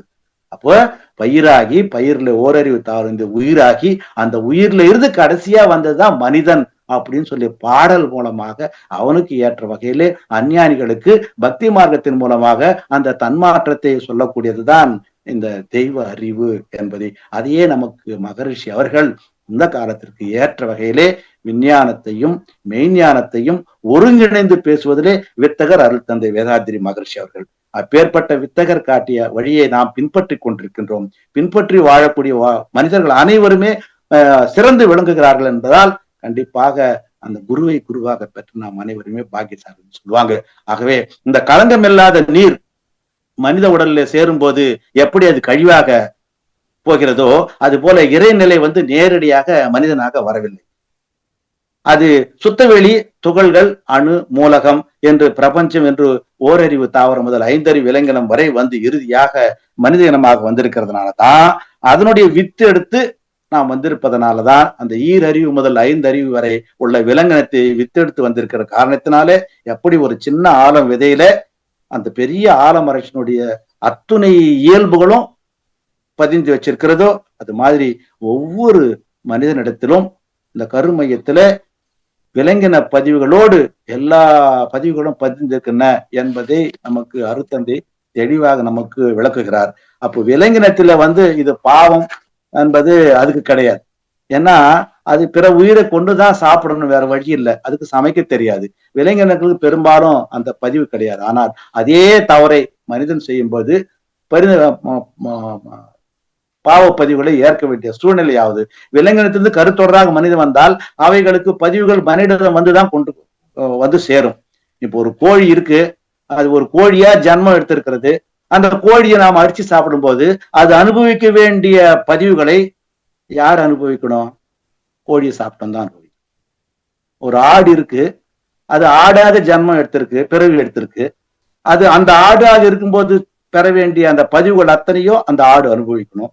சந்தர்ப்பத்தால அந்த ஆடு நாம விலங்கின பதிவை கொண்டு சாப்பிடும் போது அந்த ஆட்டினுடைய இதெல்லாம் மகாபாரதத்துல சொல்லப்படுது. அப்போ அது துன்பப்படும் போது என்ன ஒரு துன்பப்பட்டதோ அத்தனையும் அதை கேட்கும் போது நம்முடைய செல்லுல பதியுது. கேட்கிறவங்களுக்கே செல்லுல பதியுதுன்னு சொன்னா அதை சாப்பிடுறவங்களுக்கு எப்படி இருக்கும் பாருங்க. அந்த விலங்கின பதிவிலிருந்து விடுபடணும். அதான் மகரிஷி சொல்வார், நான் எந்த உயிரையும் உணவுக்காக கொல்லணும், நான் சாப்பிட வேணாம் சொல்லல. எவர் ஒருவர் பயிற்சியை சிறப்பாக செய்கிறார்களோ, உடற்பயிற்சி, காயகல்பம், தியானம், அகத்தாய்வு, இதெல்லாம் சிறப்பா செஞ்சு வந்தீங்கன்னு சொன்னா அது தானா விட்டு போயிடும். அதனால நீங்க விட வேண்டியதில்லை அப்படின்னு சொல்லுவாரு. அதனால மகரிஷி எந்த ஒரு கருத்துக்கும் புறம்பானவர் இல்லை, போற போக்குல விட்டு பிடிப்பார். அப்படிப்பட்ட அந்த சிறப்பு மிக்க கருமையும் கலங்கப்பட்டிருப்பதற்கு என்ன காரணம் அப்படின்னு சொன்னா அந்த விலங்கினத்தினுடைய பதிவு தான். பிறர் வாழ்க்கை சுதந்திரத்தை பறித்தல், பிறர் வாழும் உயிரை பறித்தல் உணவுக்காக, பிறர் உயிரை கொலை செய்தல், இப்படி எல்லாம் அந்த விலங்கினத்தினுடைய பதிவு. வேற வழி இல்லை. தெய்வம் கரெக்டா அந்த உயிரினம் படைக்கும் போதே அதற்கு உண்டான மானினத்தை அதிக எண்ணிக்கையில படைச்சிருவாங்க. ஏன்னா வேற வழி இல்லை. அதனால நாம அப்படி இருக்கிறோமோ, நமக்கு இந்த வாழ்வின் வளத்தை அதிகமாக்கி கொண்டு, இயற்கை வளத்தை, வாழ்வின் வளத்தை பெருக்கி கொண்டு நாம் வாழ்ந்து கொண்டிருக்கின்றோம். ஆனால் நம்ம அது குறுகிய எல்லை கட்டு நிலையில அந்த அறிவை செலுத்தும் போது நாம் பல தவறுகள் செய்ய தூண்டப்படுகிறோம் என்பதை அருத்தன் நமக்கு தெளிவாக கொடுக்கிறார்கள். அப்போ கருமையம் அப்படின்னு சொன்னா என்ன? அந்த கருமையத்துக்கு ஒரு ஒரு ஒரு ஒரு டெபரேஷன் கொடுப்பார் மகரிஷி. அதாவது எந்த ஒன்று இயங்கினாலும் கெட்டி பொருள் மையத்தை நோக்கி ஈர்க்கப்படும். அப்படி மையத்தை நோக்கி இருக்கும்போது அங்கேயே திணிவாக இருக்கும். லேசானவை விளிம்பை நோக்கியும் கெட்டியானது மையத்தை நோக்கியும் ஈர்க்கப்படும். அப்போ திணிவு பெற்ற மையமாக இருக்கும். அப்படி நமது உடலிலே அந்த வித்து சக்தி 14 வயசு வரையில அதிகமாக திணிவோடு மூளையில இருக்கும். அது after 14 years it will come down to the spinal cord to the genetic center. ஏன் வருதுன்னு சொன்னா வித்து எல்லா இடத்துலயும் வித்தாக சக்தியாக மாறதுக்கு முன்னாடி அது 6வது தாதுவாகிய மஜ்ஜையாக இருக்கிறது. இங்க பெரிய மஜ்ஜை என்பது மகரிஷியை வலியுறுத்துவது பெரும் மூளை தான் மஜ்ஜை என்றார். அப்ப உடலிலே எங்கெல்லாம் எலும்பு இருக்கோ அங்கெல்லாம் மஜ்ஜை இருக்கு. அந்த மஜ்ஜையிலே தான் உற்பத்தியாகி ஜீவவித்து குழம்பு இருக்கு. இப்படி உடல் முழுவதும் ஜீவவித்து குழம்பு இருந்தாலும் அது திணிவாக இருக்கக்கூடிய இடம் எதுன்னு சொன்னா நம்ம கருமையம். அப்ப ஜீவவித்து குழம்பினுடைய திணிவு மையம். உடல்ல உயிர் துகள்கள் தன்னைத்தானே சுத்திக்கிட்டும் உடல் முழுவதும் சுழன்று ஓடி வருது. இப்படி உயிர் துகள் தன்னைத்தானே சுத்திக்கிட்டும் உடல் முழுவதும் சுழன்று ஓடி வரும்போது அது அந்த உயிர் சக்தி, லைஃப் ஃபோர்ஸ் எனர்ஜி எங்கு திணிவாக இருக்குன்னு சொன்னா மையத்தை நோக்கி ஈர்க்கப்படும். அப்படி ஈர்க்கக்கூடிய மையம் அந்த கருமையம். அதே மாதிரி அந்த உயிர் துகள்கள் சுழன்று வருவதனாலே உச்சி முதல் உள்ளங்கால் வரை சுழன்று வருவதனாலே ஒரு அலை இயக்கம் தோன்றும். எந்த ஒன்று இயங்கினாலும் தன்னை சுற்றி ஒரு அலை இயக்கத்தை உருவாக்கக்கூடியது இயற்கை நியதி. துல்லிய சமதள சீர்மைன்னு சொல்லுவாங்க. அந்த அலை இயக்கம் வரும்போது அந்த சுழன்று வரக்கூடிய அந்த உயிர் துகள்களை தன்னைத்தானே சுற்றிக்கிட்டு உடல் முழுவதும் சுழன்று வரும்போது ஏற்படக்கூடிய அந்த விரிவலைகள் தான் அந்த உயிர் துகள்களில் உள்ள இறை துகள்களின் கரைசல் தான் ஜீவகாந்தம். அப்படி ஜீவகாந்தம் தன்னைத்தானே சுத்திக்கிட்டும் உடல் முழுவதும் சுழன்று வரும்போது அதுவும் தனக்கான மையத்தை அமைத்துக் கொள்ளும். ஆகவே இந்த மூன்றும் இணைந்ததுதான் கருமைய. ஜீவவித்து குழம்பினுடைய திணிவு மையம், உயிர் சக்தியினுடைய திணிவு மையம், ஜீவகாந்தத்தின் திணிவு மையம், மூன்றும் இணைந்ததே கருமையம் அப்படின்னு சொல்றாரு. இது உடலை நெடுக்காகவும் குறுக்காகவும் பிரித்தால் அந்த மையப்புள்ளி எதுவோ அதுதான் கருமையம் அப்படின்னு. இந்த கருமையத்திலே தான் எல்லா வித வினைகளும் பதிகிறது. நல்வினையாக இருந்தாலும் சரி, தீவினைகளாக இருந்தாலும் சரி, 3 வித வினைகள் நமக்கு இந்த கருமையத்திலே பதிகிறது. சஞ்சித கர்மா, பிராரப்த கர்மா, ஆகாமிய கர்மா என்று சொல்லக்கூடிய 3 விதமான கர்ம நிலைகள் பதியுது. அதுக்கு மகரிஷி அழகா ஒரு கவிதை வினைப்பதிவு, முன்னோர் செய்த வினைப்பதிவு வித்தில் உண்டு, மூளையிலே உன் செயலில் பதிவு அனைத்தும் உண்டு, பின்னே நீ செய்வனக்கு புலனைந்தும் இயக்கி பெற்ற பழக்க பதிவு உண்டு. இம்மூன்றும் உன்னை நீ உள்ளுணர்வும் அகத்தவம் ஆற்றி ஒவ்வொன்றாய் பழிப்பதிவை அகற்றி வர வேண்டும். தன்னில் பதிவான வினை பதிவுகளை மாற்ற தணிக்க பொருள் செல்வாக்கு பயனாகாது உணர்வீர் அப்படின்னு சொல்றாரு. அப்போ நீ பெற்ற வினைகள் அத்தனையும் உனக்கு சாதகமாக இருக்கணும்னு சொன்னா பொருளோ செல்வமோ ஒன்னும் நடக்காது. எந்த ஒரு செயலாலும் செயலுக்கு ஏற்ற விளைவு வந்தே தீரும். அதனால நீ அனுபவித்து தான் தீரணும். அதெல்லாம் உனக்கு பொருளோ போலோ செல்வாக்கோ நிக்காது. தவம் ஒண்ணு, தற்சோதனை ஒண்ணுதான் உன்னை மேம்பட அடைய செய்யும் என்பதனால அந்த சஞ்சித கர்மம் என்பது முன்னோர்கள் செய்த பதிவுகள் மூலமாக நல்வினையாக இருக்கலாம், தீவினையாக இருக்கலாம், அத்துணையுமே தன்னுடைய மறுபிறவியான பிள்ளைகள் வாயிலாக அது பதிஞ்சிரும். அப்போ அதே மாதிரி பிராரப்த கர்மா என்பது 3 வயது முதல் இன்று வரை நாம் செய்யக்கூடிய அத்துணை செயல்களும் பிராரப்த கர்மமாக இருக்கும். அதாவது புகுவினை, தன்வினைன்னு சொல்லுவாங்க, தன்வினைன்னு சொல்லுவாங்க. இன்று நாம் செய்யக்கூடிய தன்வினை தான் நம்முடைய பிள்ளைகளுடைய வினைகளாக மாறுகிறது. அப்போ அந்த முன்வினையும் புகுவினை தன்வினையும் சேர்ந்து ஒரு புகுவினை வரும். அதுதான் ஆகாமிய கர்மம் சொல்லுவாங்க. இந்த ஆன்மா இச்சைப்பட்டு செய்யக்கூடிய செயல்பாடுகள், அதுதான் ஒரு மனிதனுடைய அறிவாட்சி தரன், பர்சனாலிட்டின்னு சொல்லுவாங்க. சஞ்சித கர்மம் பிராரப்த கர்மம் இணைந்து ஒரு பர்சனாலிட்டியை கிரியேட் பண்ணும் மனித இனத்துல. அதன் மூலமாக செய்யக்கூடிய செயல்பாடுகள் அத்தனையுமே ஆகாமிய கர்மம் அப்படின்னு சொல்லுவாங்க. இன்றைய நாம் செய்யக்கூடிய ஆகாமிய கர்மம் தான் நம் பிள்ளைகளுக்கு சஞ்சித கர்மமாக மாறும் என்பதை உணர்ந்து கொண்டு நாம் வாழும் காலத்திலே நல்ல வினைகளை அனுபவித்து பெற்றோர் செய்த வினைகளை சஞ்சித கர்மத்தை நாம் அனுபவிக்கும் போது அது நல்வினையாக இருக்கும் ஆயின் அதே நல்வினைகளை நாமும் செய்து நம்முடைய பிள்ளைகள் வாயிலாக அந்த இன்பத்தை நாமும் துய்க்கணும். இன்றைக்கு நாம் துய்க்கக்கூடிய வாழ்க்கை நம் பெற்றோருடைய வாழ்க்கை. நாம் துய்க்கக்கூடிய வாழ்க்கை 1% கூட நம்முடையது கிடையாது. ஆகவே நாம் வாழக்கூடிய வாழ்க்கை நல்லதாக இருந்தாலும் கெட்டதாக இருந்தாலும் நாம் நம் முன்னோர்களை எண்ணி வாழும் காலத்திலே நாம் அதை மாற்றி அமைத்துக் கொண்டு தீய வினைகளை அனுபவிக்கும் போது நாம் அதை மாற்றி அமைத்துக் கொண்டு நாம் நல்ல செயல்களே செய்யணும். அதுதான் உள்ளதை உணர்ந்து அல்லதை தவிர்த்து நல்லதை செய்யணும் அப்படின்னு சொல்லுவாங்க. இப்படி பதிவுகள் எல்லாம் நமக்கு எப்படி பதிகிறது என்று அழகா ஒவ்வொரு விளக்கமா கொடுத்திருக்காரு. நாம் எந்த ஒன்று எண்ணம் சொல் செயல் எடுத்துக்கிட்டோம் சொன்னா நம் உடல் உறுப்புகளிலே விரிவு சுருக்க பதிவாகவும், நமது உடலிலே இருக்கக்கூடிய ஜீவகாந்த கண்டத்திலே அலையியக்க பதிவாகவும், உயிர் செல்களிலே உயிரியக்க பதிவாகவும், கருமையத்திலே தரப்பதிவாகவும், மூளையிலே ஒரு புள்ளி அளவிலே நினைவு பதிவாகவும், சமுதாயத்திலே அந்த வான்காந்தத்திலே சமுதாய பதிவாக பதிகிறது. பசு ஒன்று பார்க்கிறோம், அது கொசு அளவு கண்ணிலே பதிந்து அது நம்முடைய ஜீவகாந்த அலையிலே அலையியக்க பதிவாக பதிந்து, உயிர் செல்களிலே உயிர் இயக்க பதிவாக பதிந்து, மூளையிலே நினைவு பதிவாக பதிந்து, கருமையத்திலே இப்பேற்பட்டது இந்த இது இருக்குது அப்படின்றத தரப்பதிவாக பதிகிறது. எப்படி எல்லாம் பதியக்கூடிய பதிவுகள் நாம எப்படி பதிந்திருப்பது என்பதை உணர்ந்து கொண்டு அந்த பதிவுக்கு தக்க வகையிலே நம்முடைய செயல்பாடுகள் இருக்கும் பொழுது நாம் நல்லவனா கெட்டவனா அப்படின்னு நாமளே முடிவு எடுக்க முடியும். பிறர் பார்க்கும்போது பிறருக்கு யாருக்கும் துன்பம் செய்யாமல் நம் மகரிஷி அழகா கொடுத்திருக்காரு. நான் எனது வாழ்நாளில் யாருடைய உடலுக்கும் மனதிற்கும் துன்பம் தர மாட்டேன், துன்பப்படுவோருக்கு என்னால் முடிந்த உதவிகளை செய்வேன் அப்படின்னு நாம் என்ன சொல்றோமோ அந்த எண்ணத்தை நாம லைஃப்ல அப்ளை பண்ணோம். ஏதோ தவம் பண்ணும்போது மட்டும் சொல்லிட்டு நாம அறிவித்தூர் கோயில் விட்டு வெளியே வந்த உடனே நாம் மீண்டும் பழைய தவறுகள் செய்தோம், பிற உயிருக்கு துன்பம் கொடுத்தோமையானால் கண்டிப்பாக நாம் உள்ளுணர்ந்து உணர்ந்து செய்யவில்லைன்னு அர்த்தம். அப்படி தொடர்ந்து நாம் தற்சோதனை மூலமாக இந்த பதிவுகளை நாம செய்யணும். பிறர் வளம் பறிக்காம இருக்கணும், பிறர் உயிர் வதைக்காம இருக்கணும், பிறர் வாழும் சுதந்திரத்தை கெடுக்காம இருக்கணும், பிறர் உயிரை உணவுக்காக கொல்லாம இருக்கணும். அப்படின்னு சொன்னா நாம் தெய்வத்தினுடைய பின்னம், தெய்வத்தினுடைய அம்சம், நமக்குள்ளாக இறைவனை காணணும். அப்போ இறைவனை நம்ம உள்ளக்குள்ளாக பார்க்கும் பொழுது அந்த பரமாத்மா தான் இந்த ஜீவாத்மாக பரிணமித்திருக்கிறது என்பதை நாம் ஒவ்வொருத்தரும் உணர்ந்துகிட்டோம் சொன்னா நமக்குள்ளே இருக்கக்கூடிய அன்பும் கருணையும் பெருகி அப்ப விலங்கின பதிவுகளில் இருந்து நாம் கொஞ்சம் கொஞ்சமா தூய்மை அடைவதற்கு ஒரு வாய்ப்பாக அமைகிறது.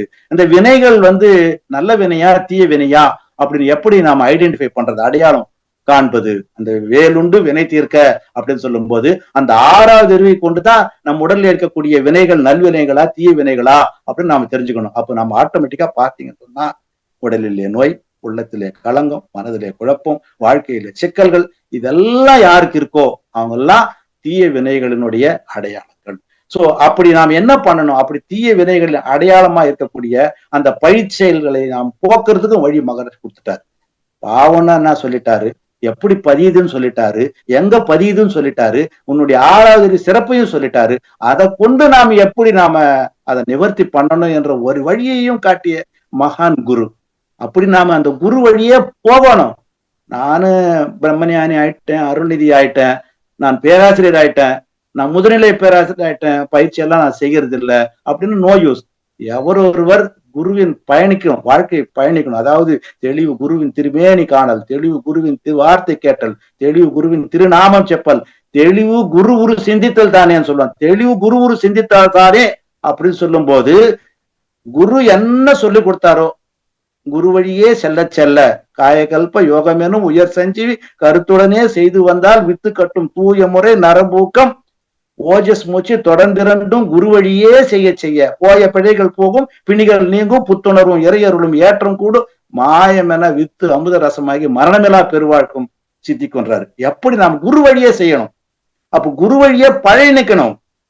எந்த ஒரு தத்துவத்தை எடுத்துக்கொண்டாலும் அகத்தாய் 1 முதல் 3 வரை அவர் கூடிய அத்துணை தத்துவங்களையும் ஜாதி மத பேதம் இல்லாமல், உடல் இருக்கா, உயிர் இருக்கா, மனசு இருக்கா, எந்த ஜாதி என்று இல்லாமல் எப்படி திருக்குறள் உலக பொதுமறையாக இருக்கிறதோ அது போல அருட்தந்தையினுடைய மனவள கலை இந்த உலகம் முழுவதும் இருக்கக்கூடிய அத்துணை பேருக்கும் ஏற்புடையதாக இருக்கும் என்பதை தெள்ள தெளிவாக நாம் ஒவ்வொருத்தருக்கும் உணர்ந்ததை சொல்லணும் பிறருக்கு. அப்போதான் நம்முடைய எண்ணிக்கை உயரும், மனவள கலையினுடைய எண்ணிக்கை உயரும். இன்னைக்கு 850 கோடி பேரு உலகத்துல மக்கள் தொகை.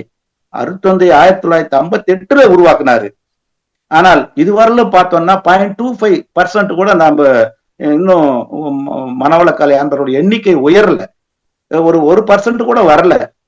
இந்தியாவிலேயே 120 கோடி இருக்காங்க, உலக அளவுல கிடையவே கிடையாது. அதனால நாம குரு காணிக்கை கொடுக்கணும். அப்ப குரு காணிக்கை கொடுக்கும்போது நம்ம இருக்கக்கூடிய களங்கங்களை போக்கிக் கொள்ளணும். முதல்ல அந்த களங்கங்களை போக்குறதுக்கு தான் அருட்தந்தை பிராயச்சித்தம், உணர்ந்து திருத்தல், பழிச்செயல் பதிவுல இருந்து விடுபடணும். பிராயச்சித்தம்னா நம்ம ஏதோ தவறு செஞ்சுட்டோம் அறியாமையில, ஏன்னா எடுத்த உடனே நாம மனுஷனா வரல, அதனால தவறு நடக்கிறது சகஜம். இன்னைக்குதான் நாம நினைக்கிறோம், ஏற்கனவே இருக்கிற பதிவெல்லாம் இருக்கு இல்லையா, அதுக்கு பொறுப்பு இருக்குது இல்லையா. நான் 5 வருஷமா இருக்கேன், 10 வருஷமா இருக்கேன், 20 வருஷமா இருந்தா கூட அதுக்கு டைம் வரணும்.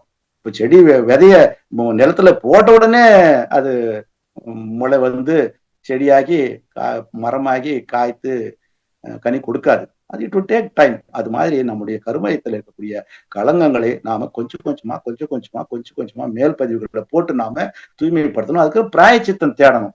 ஏதோ ஒருத்தருக்கு கஷ்டம் கொடுத்துட்டோம்னா அந்த கஷ்டத்தை நிவர்த்தி பண்றதுக்கு வேறு ஏதாவது ஒரு வழி இருக்கா அப்படின்னு நினைச்சு அந்த ஆன்மா தூய்மை அடைவதற்காக வேற ஏதாவது நம்ம ஹெல்ப் பண்ண முடியுமா அப்படின்னு நினைச்சு நாம பிராயச்சித்தம் தேடணும். அதுக்கப்புறம் உணர்ந்து திருத்தணும். நாம் உணர்ந்து திருவதற்கு ரொம்ப வாய்ப்பு நம்ம மகிழ்ச்சி கொடுத்துருக்கு. தப்பு நிறைய செய்யறோம். சிகரெட் பிடிச்சவன் எவனும் சொந்தமா வாங்கி காசு வாங்கி பிடிக்க மாட்டான், ஃப்ரெண்டு கொடுத்துதான் பிடிச்சிருப்பான். இப்படி பிறர் மனம் தூண்டுறதுனால தன்னை தவறான பாதையில ஈடுபடுத்திக் கொள்ளக்கூடிய வாய்ப்பு நிறைய பேருக்கு உண்டு. பிறர் மனம் தூண்டுதலாலே ஒரு தவமயத்துக்கு சென்று தவம் பண்ணக்கூடிய வாய்ப்பு நிறைய பேருக்கு கிடைக்குது. அதனால நாம யாருக்கு எதன் மூலமாக நமக்கு கிடைத்திருக்கிற வாய்ப்பை நாம் அனலைஸ் பண்ணணும். அதுக்குதான் தெய்வம் நமக்கு ஆராய்ச்சி பண்ணணுன்றார். அறிவை அறிந்த தெளிவு தான் நமக்கு ஞானத்தை கொடுக்கும். ஆனால் நாம் அந்த சிற்றறிவிலேயே புலன்பட்ட நிலையிலேயே நாம சிந்தித்து கொண்டே இருந்தோமே ஆனால் கண்டிப்பாக எதுன்னு நாம கணிக்க முடியாது. தீதும் நன்றும் பிறர் தர வாரா கணியன் பூங்குன்றார் சொல்றாரு. அப்ப எல்லாத்துக்கும் காரணம் நான் தான் அப்படின்னு உணர்ந்து நம்ம பிராயச்சித்தம் தேடணும். உணர்ந்து தனக்குள்ளாக ஒவ்வொருத்தரை திருத்திக் கொள்வதற்கு தற்சோதனை ரொம்ப பேருதவியாக இருக்கும். அப்புறம் பழிச்செயல் பதிவு முறிவு, அதாவது உப்பு தின்னவன் தண்ணி குடிச்சுதான் தீரணும், வேற வழி கிடையாது. ஆனா ஒரே அடியா போயிடாது. அதுக்குதான் அழகா நமக்கு துரியாதீத தவத்தை கொடுத்திருக்காரு. இந்த துரியாதீத தவம் பண்ண இந்த ஆன்மா ஆஃப்டர் த டெத் சால்வக்கியம் சாமீபியம் சாரூபியம் சாயுச்ச நிலைக்கு போகும். அது சாயுச்ச நிலை என்றால் இந்த பிரபஞ்சத்தை தாண்டி ஒரு லேயர் இருக்கு. சுத்த வெளிக்கும் பிரபஞ்சத்துக்கும் தாண்டி ஒரு லேயர் இருக்கு. அது சித்த சீலம் என்று சொல்லப்படுகிறது. அந்த சித்த சீலத்துக்கு சென்ற இந்த ஆன்மாவுக்கு வேற உடல் தேவைப்படாது. ஏன்னா இந்த ஆன்மா நிறைவேறாத ஆசைகள் தொகுப்பாக இருக்கும்போதுதான் it need another body. So when it reaches to சித்த சீலம், அந்த சந்திரன் சூரியன் பேரியக்க மண்டலம் தாண்டி அந்த ஆன்மா இருக்கக்கூடிய இடம் எதுன்னு சொன்னா சித்த சீலம். தூய ஆன்மாக்கள் உலாகக்கூடிய இடம் சித்த சீலம். அந்த சித்தசீலத்துக்கு ஒன்ஸ் போய் ரீச் ஆயிடுச்சுன்னு சொன்னா it never need any body. So அதுதான் முழுமை பேர். பிறவி கிடையாம போயிருது. இப்ப ஆன்மா தூய்மை பெறுவதற்காக டெய்லி நமக்கு சீசன் டிக்கெட் மாதிரி கொடுத்துட்டாரு அருட்தந்தை வேதாத்திரி மகர்ஷி அவர்கள். இந்த தவத்தை நாம துரியாதீத தவத்தின் மூலமாகவும் இறைநிலை தவத்தின் மூலமாகவும் நான் இந்த ஜீவாத்மாவை அந்த பரமாத்ம நிலையிலேயே இருக்கு பழக பழக பழக after the death the soul will reach to directly to the சாயுச்சியம். அதான் சாலோக்கியம் என்றது எர்த்போன் ஃபீல்ட்ல சொல்லுவாங்க. பூமியை ஒட்டி அளவுல இருக்கக்கூடிய லேயர். சாமீபியம் என்றால் சந்திரன் வரையில, சாரூபியம் என்றால் சூரியன் சக்தி கள வரையில, அதுக்கப்புறம் தான் சாயுச்சியம். சுத்த வெளியோடு இந்த சவம், இந்த உடலில் இருக்கக்கூடிய உயிர் பிரிந்தால் அதற்கு சவம் என்று பெயர். உடல் இருந்தால் சிவம் என்று பெயர். அங்கே சிவமாகப்பட்ட சதாசிவமாக இருந்தது நமக்குள்ள சிவமாக இருக்கிறது. சதாசிவம், சக்தி சிவம், சிவம் என்று சொல்வார்கள். சதாசிவம் சொன்னா சுத்தவெளி, சக்தி சிவம் என்று சொன்னால் இரு விண்களுக்கு இடையில இருக்கக்கூடிய ஒரு சிவம் தான் சக்தி சிவம். ஒவ்வொரு மனிதனுக்குள்ளாக இருக்கக்கூடிய சிவம் தான் சிவம். ஆகவே இந்த சிவம் அந்த சவநிலையிலிருந்து விடுபட்டு அந்த சிவத்தோடு சேர்றதுதான் இயற்கை. எங்கிருந்து வந்ததோ அங்கேயே போய் சேரணும். அதுதான் முழுமை. ஒரு ஜீரோ தான் முழுமைக்கு அது அடையாளம். கரெக்டா ஜீரோன்னு சொன்னா எங்க தோங்குதோ அங்க போய் போட்டாதான் ஜீரோ. நீ அரைகுறையா பாதிலே 6 மாதிரி வந்துட்டேன்னு சொன்னா அது சிற்றின்பத்துல நாடி திரும்ப கீழே போயிடும். சோ முழுமையான 8 0 என்பதை முழுமையான எண்கள். ஆகவே நாம் முழுமையை நோக்கிய பயணத்திற்காக நாம் வாழ்ந்து கொண்டிருப்பது கண்டிப்பாக இந்த 6வது அறிவு நமக்கு பேருதவியாக இருக்கும் என்பதை நாம் தெளிவா புரிஞ்சுக்கணும். இப்படி நாம் ஐயறிவிலிருந்து விடுபட்டு மெய்யறிவை நோக்கிய பயணத்திற்கு நாம் செல்லும் பொழுது இந்த தெய்வம் நமக்கு பேருணையாக இருக்கும். அப்போ செயலிலே விளைவாய் தெய்வ ஒழுங்கு அமைப்பு இருக்க பயன் என்ன தவறிழைத்து பின் பரமனை வேண்டுவதால். அப்போ செயல்லையே எல்லாமே நமக்கு தெய்வ ஒழுங்கு அமைப்பு இருக்கு. நாம தப்பு ஒண்ணு செஞ்சுட்டு அது ஒரு எதிர்பார்த்தோம்னு சொன்னா அழகா சொல்லுவாரு, தப்பு கணக்கிட்டு தான் ஒன்று எதிர்பார்த்தால் ஒப்புமோ இயற்கை விதி. இயற்கை ஒழுங்கு அமைப்பிற்கு ஒத்தபடி அப்போதைக்கு அப்போது ஏற்படும் சரி விளைவு எப்பொழுதும் கவலையுற்று இடர்படுவார் இதை உணரார் அப்படின்னு அழகா ஒரு கவியில அவ்வளவு சிறப்புமிக்க கவிகள் அருட்தந்தை அவர்கள் அருளிருக்கின்றது. சித்தர்கள் கவியிலாவது பரிபாஷையில இருக்கும். ஆனால் அருட்தந்தை கொடுத்திருக்கிற கவிகள் பாமர மக்களும் எளிமையாக புரிந்து கொள்ளக்கூடிய வகையில அந்த எதுகை மோனையோடு அழகா நமக்கு அழகா கொடுத்திருப்பாரு. அந்த கவிகளை படிக்கும் போதே அதை விளக்கவே தேவையில்லை. அப்படி சிறப்பு மிக்க அந்த விளக்கங்களை கொடுத்திருக்காரு. எப்படி நாம அந்த பதிவுகளை நாம தேய்த்து அழிக்கணும். எப்படி ஒரு அந்த காலத்துல எல்லாம் ஈயம் பூசுவாங்க பித்தளை பாத்திரத்துக்கு. சமைக்கணும்னா டைரக்டா சமைச்சோம்னா அது நச்சுத்தன்மை ஏற்படும் சொல்லிட்டு அதுக்கு மேல ஒரு சல்பரிக் ஆசிட் போட்டு கிளீன் பண்ணிட்டு அதுக்கப்புறம் ஈயம் பூசுவாங்க. அது மாதிரி இந்த கலங்கப்பட்டுக்கின்ற ஆன்மாவை கொஞ்சம் கொஞ்சமாக அருட்தந்தையினுடைய பயிற்சிகளை நாளொரு மேனியும் பொழுதொரு வண்ணமுமாக நாம் செய்து செய்து செய்து செய்து செய்து இந்த கலங்கப்பட்டுக்கின்ற ஆன்மாவை தூய்மை செய்ய கண்டிப்பாக ஒரு நாள் அது தூய்மை அடைந்து அந்த முழுமை பேர் அடையும் என்ற ஒரு நிலைக்கு அருட்தந்தை நமக்கு அந்த பாவ பதிவுகளை போக்குறதுக்கு வழி கொடுத்திருக்காரு. இந்த பதிவுகள் நடைபெறுவதற்கு அந்த கருமையம் கலங்கப்படுவதற்கு நிறைய காரணங்களை கொடுத்திருக்காரு. ஆசைகள் இருப்பு கூட கூட நம்முடைய கலங்கத்தை கூட்டுறோம். நாம வினைப்பதிவாம் சுமையை விடுத்து தூய்மை பெறவே நினைவாய் உடல் எடுத்தேன், நிலம் மீது வீழ்ந்த பின்னே என்னை மறந்தேன், என் வினை மறந்தேன், இறைவா உனை மறந்தேன், என்னுள் நிறைந்து அறிவாய் மீட்டிடு. அப்போ கர்ப்பத்துல இருக்கும் போதே எல்லாம் தெய்வம் சொல்லுதான், இப்படி எல்லாம் இருப்பேன் இப்படி எல்லாம் இருப்பேன் அப்படின்னு. நான் அப்படிதான் ஒழுங்கா இருப்பேன். ஆனா வெளியே வந்த உடனே என்ன பண்றாங்க, சொந்தக்காரங்க எடுத்து கொஞ்சறாங்க, ஒரு சக்கரை தண்ணி ஊத்துறாங்க, கிளிப்பை ஆட்டுறாங்க. இப்படி ஐயுணர்வுலே போய் சிக்கிறேன். இறைவா வினைப்பதிவாம் உடலை விடுத்து தூய்மை பெறுவதற்காக நான் இந்த உடல் எடுத்தேன். ஆனால் நிலம் மீது வீழ்ந்த பிறகு நான் என்ன மறந்துட்டேன், நான் என்ன விட்டு நீங்க என்னென்ன சொன்னீங்களோ அத்தனையும் மறந்துட்டேன். என்னுடைய என்ன வினை என்றதையும் மறந்துட்டேன், உன்னையும் மறந்துட்டேன் இறைவானா. நீ உள்ளுக்குள்ள எனக்கு அறிவா இருந்து என்னை மீட்டெடுத்தா கண்டிப்பாக நான் மீண்டும் அந்த நிலைக்கு வர முடியும் என்பதை சொல்றாரு மகரிஷி ஒரு கவியில். அழகா நாம இந்த கருமையும் பொய் சொல்லுதல், பிறர் வருந்தத்தக்க செயல் செய்து சாபம் ஏற்றுதல், பெண்ணினத்தை வருந்த விடல், தன்முனைப்பு கொண்டு தான் என்ற அதிகாரப்பற்று தனது என்ற பொருள் பற்றோடு தன்முனைப்பு கொண்டும் போது கருமையும் கலங்கப்படுகிறது. வசதி வாய்ப்பு இருந்தும் உதவாதிருத்தல், பிறருக்கு உதவாம இருக்கிறது, இதெல்லாம் கருமையத்தை கலங்கப்படுத்துகிறது. அந்த வினைகளை கூட்டுகிறது. வினைப்பதிவே தேகம் கொண்டாய். நாம இந்த வினைகளை களைப்பதற்காக இந்த உடல் எடுத்து வந்திருக்கின்றோம்.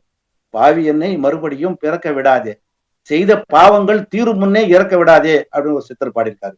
பாவி எதுக்கு? இந்த பாவங்களை நாம் தீர்க்கணும். இந்த பிறவிலேயே இந்த உடலிலே நோயோ ஏதோ இருந்ததுன்னு சொன்னா அது போகணும். ஒரு பதிவு கழிவதற்கு இந்த பிறவி போதும். அந்த பிறவியில வரக்கூடிய அத்தனையும் நாம அக்செப்ட் ஆஸ் இட் இஸ்.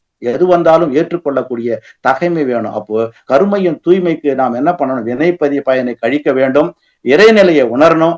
அந்த இறைநிலையை உணர்ந்த பிறகு அறநெறி வாழ்க்கை வாழணும். இப்படி வாழும்போது கண்டிப்பாக கருமையும் தூய்மை அடையும். தந்தை தாய் குரு ஆட்சி தலைவர் தெய்வம் இவற்றை மதிக்கணும். அப்புறம் அறநெறி பின்பற்றணும். ஒழுக்கம் கடமை ஈகை என்று சொல்லக்கூடிய அறநெறி வாழ்க்கை வாழணும். ஏன்னா நீ ஒழுக்கமாவா இருந்தாவே போதும், ஆட்டோமேட்டிக்கா அந்த கடமை ஈகை வந்துடும். அழகா ஒரு கவிதை சொல்வார், ஒழுக்கம் கடமை ஈகை என்ற மூன்றும் ஒன்றிணைந்த உயர் நெறியே அறம் என்றாகும். ஒழுக்கத்தில் கடமை ஈகை இவ்விரண்டும் உள்ளடங்கி இருப்பதனை விட்டுப்பாரு. ஒழுக்கமே வாழ்வில் என்றும் வெற்றி நல்கும். இறையுணர்வில் ஒளியுண்டாக்கி உயர்த்தி அறிவில் முழுமை எய்த வைக்கும். அப்போ நீ ஒழுக்கமா இருந்தா போதும், ஆட்டோமேட்டிக்கா you can do the what are all things. யாருக்கு எப்படி செய்யணுன்றத கடமையை செய்வ, ஈகை செய்வ. நீ கடமை ஈகையை செஞ்சுட்டு இன்டிசிப்ளினா இருந்தது சொன்னா என்டையர் வில் ஸ்பாயில். ஸோ அதனால நாம அறநெறி பின்பற்றும் போது இறை உணர்வு பெற்ற பிறகு கண்டிப்பாக அந்த அறநெறி பின்பற்றி வாழணும். அகத்தாய் பயிற்சி முறையா செய்யணும். அழகா நமக்கு கொடுத்திருக்காரு. 5 விதமான தற்சோதனைகளை கொடுத்திருக்காரு. எண்ணம் மாறுதல், ஆசை சீரமைப்பு, சினம் தவிர்த்தல், கவலை, நான் யார் என்ற தத்துவங்களை வல்லாம 4 மணில இருந்து காலையில எழுந்ததுல இருந்து இரவு வரலும் நாம் என்ன செயல் சொல்றோமோ, யாருக்காவது நாம் துன்பத்தை கொடுத்தோமா, யார் மூலமாக நாம் பாதிக்கப்பட்டிருக்கோமா, நாம் பாதிப்படைவதற்கு நாம் காரணமா இல்ல மற்றவர் காரணமா அப்படின்னு டே டு டே லைஃப்ல நம்மை நாமே செதுக்கிக் கொள்வதற்கு தற்சோதனை பேருதவியாக இருக்கும். இந்த தற்சோதனை மூலமாக நம்ம கலங்கப்பட்டிருக்கின்ற ஆன்மாவை தூய்மைப்படுத்தலாம். உன்னுடைய தீய குணங்களை செதுக்கிக்கலாம். அப்படி செதுக்கும் போது ஆட்டோமேட்டிக்கா ஒரு தேவையில்லாத கல்லுல தேவையில்லாத எல்லாம் கழிக்க எப்படி ஒரு சிறப்பான ஒரு போற்றத்தக்க சிலையாக வருகிறதோ அது மாதிரி நீ அறிவாட்சி திறம் மிக்க ஒரு நல்ல குணங்களை பெற்ற குணவதியாகவும் குணவானாகவும் இருக்கணும்னு சொன்னா உன்னுடலே இருக்கக்கூடிய அந்த தேவையில்லாத வினைப்பதிகள் மூலமாக 6 குண வயப்பட்ட நிலையில இருக்கக்கூடிய அருகுணங்களை விட்டெரித்து நீங்கள் உன்னை தூய்மை பெறுவதற்கு தற்சோதனை மிக பேருதவியாக இருக்கும். உடற்பயிற்சி அழகா கொடுத்திருக்கார் மகரிஷி. நீ உடற்பயிற்சி செஞ்சா ஒரு 25% தான் உன்னுடைய பதிவுகள் போகும். ஆனால் மற்றவங்களுக்கு சொல்லி கொடுத்தேன்னு சொன்னா உன்னுடைய பதிவுகள் டபுளா போகும். அதனால தொண்டு செய்தால் கொண்டு வந்த வினை தீர்வுன்னு சொல்லுவாங்க. அதனால உடற்பயிற்சி செய்து நம்முடைய கலங்கப்பட்டிருக்கிற ஆன்மாவை தூய்மை செய்யலாம். பெற்றோர் வாழ்க்கை துணை குழந்தைகளை காத்தல். கண்டிப்பாக நம் பெற்றோரை காக்கணும். ஏறி வந்த ஏணி எட்டி ஒதிக்காம கண்டிப்பாக நம் வாழும் காலத்திலே நமக்கு அறிவை கொடுத்து வாழ்க்கையை கொடுத்த நம் பெற்றோரை நாம் பேடி பாதுகாக்க வேண்டும். பெற்றுவிட்டோம் என்ற ஒரு நிலைப்பாட்டில குழந்தைகளை நாம் அதனுடைய கடமையாக நாம் அவரை ஏற்று கல்வி கொடுத்து அவருடைய வாழ்க்கை வளங்களை உயரத்தக்க வகையிலே பெற்றோர் பிள்ளைகளுக்கு ஆற்ற வேண்டும். வாழ்க்கை துணைக்கு நம் வினைகளை கழிக்க வந்திருக்கின்ற வாழ்க்கை துணை. ஆகவே ஒவ்வொருத்தனுடைய வினைகளை கழிக்க வந்தவங்க தான் வாழ்க்கை துணை. அதனால அவர்களையும் மதித்து வாழணும். இறை உணர்வில் இருத்தல், எப்பொழுதும் இறை உணர்வோடு இருக்கணும். இந்த ஜீவாத்மா அந்த பரமாத்மா நிலையிலேயே ஒன்றி இருக்கும்போது ஆட்டோமேட்டிக்கா நம்ம கிட்ட ஆணவம் கண்மம் மாயை என்று சொல்லக்கூடிய மும்மலங்கள் நீங்கும். அதனாலதான் பக்தி மார்க்கத்துல தட்சிணாமூர்த்தி கோயில்ல அந்த பரமாத்மா என்பது கட்டை விரல், ஜீவாத்மா என்பது ஆள்காட்டி விரல். இது பரமாத்மா ஜீவாத்மா எப்போதும் அந்த நிலையிலேயே ஒன்று நிற்கும் போது நம்ம கிட்ட ஆணவம் கண்மம் மாயை 3 மைனஸ் ஆயிடுச்சுன்னு சொன்னா நாம் அந்த பரமாத்மா நிலைக்கு நாம் மனிதர்கள் உயர்த்த முடியும் என்பதை சிம்பாலிக்கா வச்சிருக்கிறது தான் தட்சிணாமூர்த்தியில இந்த சிம்பல் பக்தி மார்க்கத்தில். ஆகவே நாம் ஒத்தும் உதவியும் வாழணும். பிறகு மன்னிப்பு கருணை கொண்டு இன்முகத்தோடு அன்போடு வாழணும். இப்படி வாழும்போது எல்லோரும் இயற்கையின் மக்கள் என்று நாம் உணர்ந்து கொண்டால் கண்டிப்பாக வந்த துன்பம் ஏற்று சகித்து அவற்றை போக்க வழி கண்டு முறையோடு போக்கி இன்பம் காத்து எந்த துன்பம் வரினும் எதிர்நோக்கும் நிற்பாயேல் இன்பம் மட்டுமே மிகும் என்பதை துன்பம் தோல்வியுறும் என்று மகரிஷி ஒரு கவியில் அழகா கொடுத்திருக்காரு. எது வந்தாலும் நாம் ஏற்றுக்கணும். வேதாத்திரிய கலை என்பது ஜாதி மத பேதமற்றது. அனைவரும் கற்கலாம். உடல் உயிர் மனம் உள்ளவர்கள் அனைவரும் இதை பற்றி உணர்ந்து கொண்டு உணர்ந்தபடி வாழ்க்கைக்கு வாழ வைக்கக்கூடிய ஒரு கலை தான் இந்த மனவளக்கலை. ஆகவே வேலிருக்க பயமேன், வினைகள் தீர வழியுண்டு, வேல் என்னும் அறிவு கொண்டு வினைகளாகிய பாவங்களை தீர்க்க நம் குருபிரான் நம்மோடு வாழ்ந்த மகான் அளித்துள்ள பயிற்சிகளை தொடர்ந்து செய்து வந்தால் கண்டிப்பாக நமக்கு மன தூய்மை கூட்டும், வினை தூய்மை தூய்மை அடைந்து அதாவது பெற்றி நாம் வாழ்வாங்கு வாழ்ந்து நம் வாழ்வின் நோக்கமாகிய முழுமை பேர் அடைவதற்கு இந்த 6வது சிறப்படைந்து நாம் வாழ்வாங்கு வாழ வேண்டும் என்று கூறி இதுகாரம் செவிமடுத்து இந்த வேலுண்டு வினை தீர்க்க என்ற சிந்தனையை கேட்டு மகிழ்ந்த அத்துணை நல்ல உள்ளங்களுக்கும் வாழ்த்துக்களை கூறி வையமெல்லாம் வாழட்டும், வாழ்க்கை வளம் காத்தினிதாய் வளரட்டும் மெய்யறிவு வாழ்க்கை இன்ப துய்த்தெழிலே உய்ய மெய்ப்பொருள் நாட்டு உலகெங்கும் மக்களிடம் ஓங்குக மேலோங்குக உள்ளமெல்லாம் ஒன்றுபடு என்று வாழ்த்தி, நீங்களும் உங்கள் அன்பு குடும்பமும் உடல் நலம் நீளாயுள் நிறை செல்வம் உயர் புகழ் மெஞ்ஞானம் ஓங்கி பல்லாண்டு காலம் 16 செல்வம் பெற்று பெருவாழ்வு வாழ பெரியர்களும் குருவர்களும் உங்களுக்கு துணை நிற்குமாக என்று வாழ்த்தி, இந்த சிந்தனையை அளிக்க வாய்ப்பளித்த அத்துணை உள்ளங்களுக்கும் மீண்டும் என் நெஞ்சார்ந்த நன்றிகளை உரித்தாக்கி இந்த சிந்தனையை நிறைவு செய்து கொள்கிறேன். தற்பொழுது ஐயா அவர்கள் நம்முடைய கேள்விகளுக்கு சிறப்பாக பதிலளிக்க இருக்கின்றார்கள். கேள்வி கேட்க விரும்பும் அன்பர்கள் தங்களுடைய கைபேசியை தாங்களே அன்மியூட் செய்து கொண்டு கேள்விகளை மட்டும் சுருக்கமாக கேட்கும் பொழுது அனைவருக்கும் அது பயனுள்ளதாக அமையும் என்பதை அன்போடு தெரிவித்துக் கொண்டு, முதலாவது அன்பராக ஸ்ரீனிவாசன் ஐயா அவர்களை அன்போடு அழைக்கின்றோம். வாழ்க வளமுடன் ஐயா.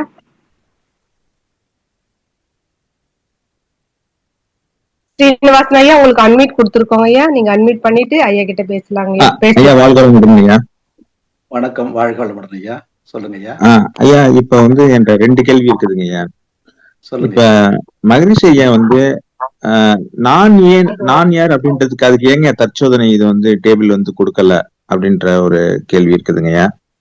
ஆமாங்க ஐயா. அடுத்து வந்து இப்ப சினம் தவிர்த்தல், கவலை ஒழித்தல், ஆசை சீரமைத்தல் அதுக்கெல்லாம் சொல்லியிருக்காங்க.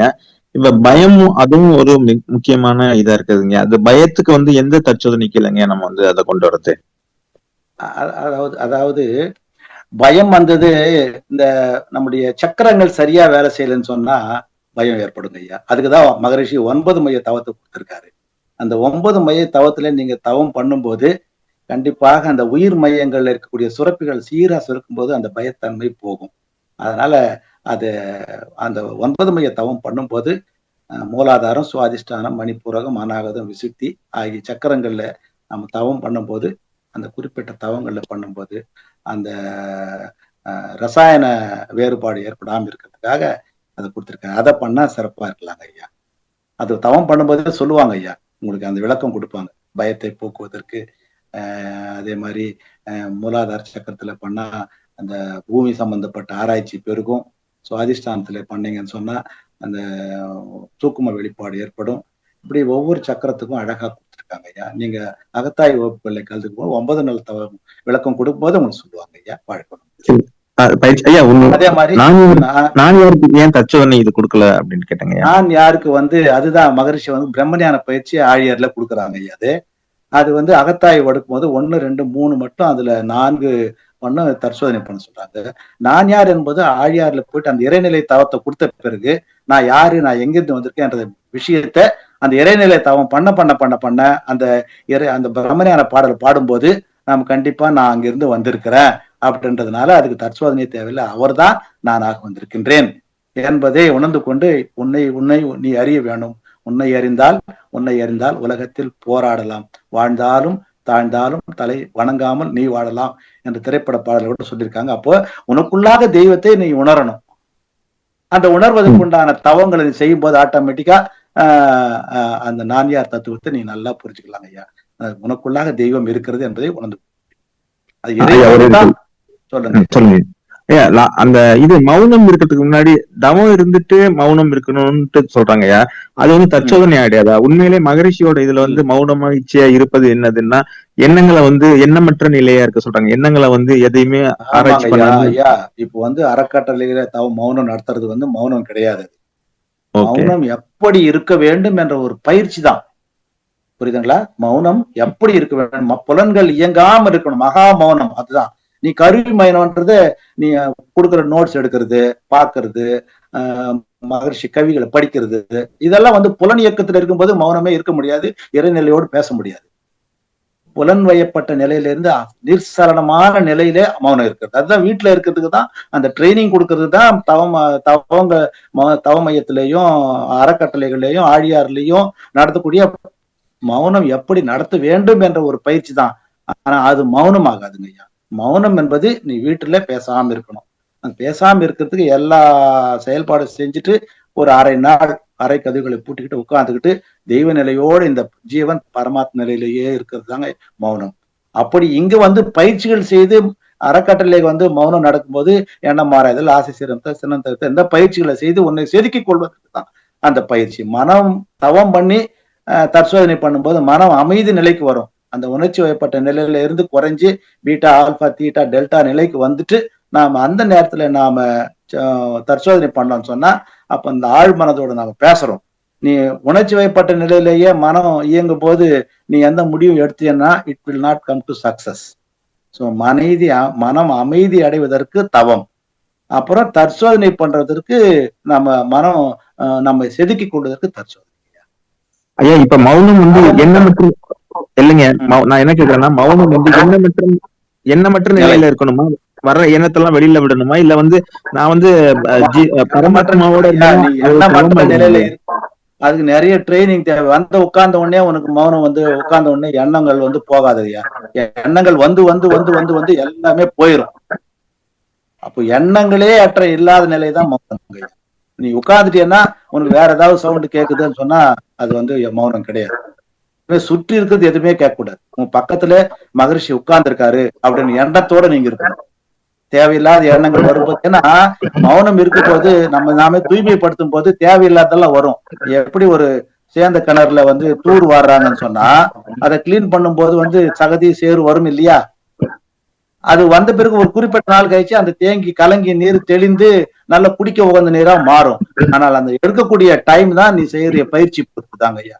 நீ வந்து மீண்டும் மீண்டும் கருமையை கலங்கப்படுத்திக்கிட்டே நான் தவம் பண்றேன் அப்படின்னு சொல்லி பண்ணிட்டே இருந்தேன்னா, டூயல் ரோல் பண்ணிட்டு இருந்தேன்னா ஆகாது. அது அப்படியே கீப் அப் பண்ணுங்க. தவம், தற்சோதனை, மகரிஷியுடைய பயிற்சிகள், அந்த அவர் என்ன கொடுத்திருக்காரோ அதை அப்படியே நம்ம லைஃப்ல அப்ளை பண்ணி வந்தோம்னா கண்டிப்பா அந்த கேட்கவே கேட்காது. நீ தவம் பண்ணும்போது மௌனமா இருக்கும் போது வேற செயல்பாடு கூட கேட்காம இருக்கும். அதுதான் நிர்சலமான நிலை. இந்த வர எண்ணங்கள்லாம் விட்டுக்கிட்டே இருக்கணுங்களே அப்படிங்களா? ஆமா ஆமா, செதுக்கணும். தேவையில்லாதெல்லாம் கழிச்சு கழிச்சு கழிச்சு கழிச்சு பாக்குறதுக்கு தான் தற்சோதனை. அப்போ எண்ணமே இல்லாத நிலைக்கு எப்போ மாறியோ அதுக்குதான் மௌனத்துல இருக்கேன்னு அர்த்தம். சைலன்ஸா இருக்க, இறைவனோட பேசுறேன்னு அர்த்தம். ஓகே, நன்றி. நன்றி. வாழ்க்கை வளமுடன். நன்றிகள் ஐயா, மிகவும் சிறப்புங்க ஐயா. அடுத்த அன்பராக ராஜலட்சுமி அம்மா அவர்களை அன்போடு அழைக்கின்றோம்.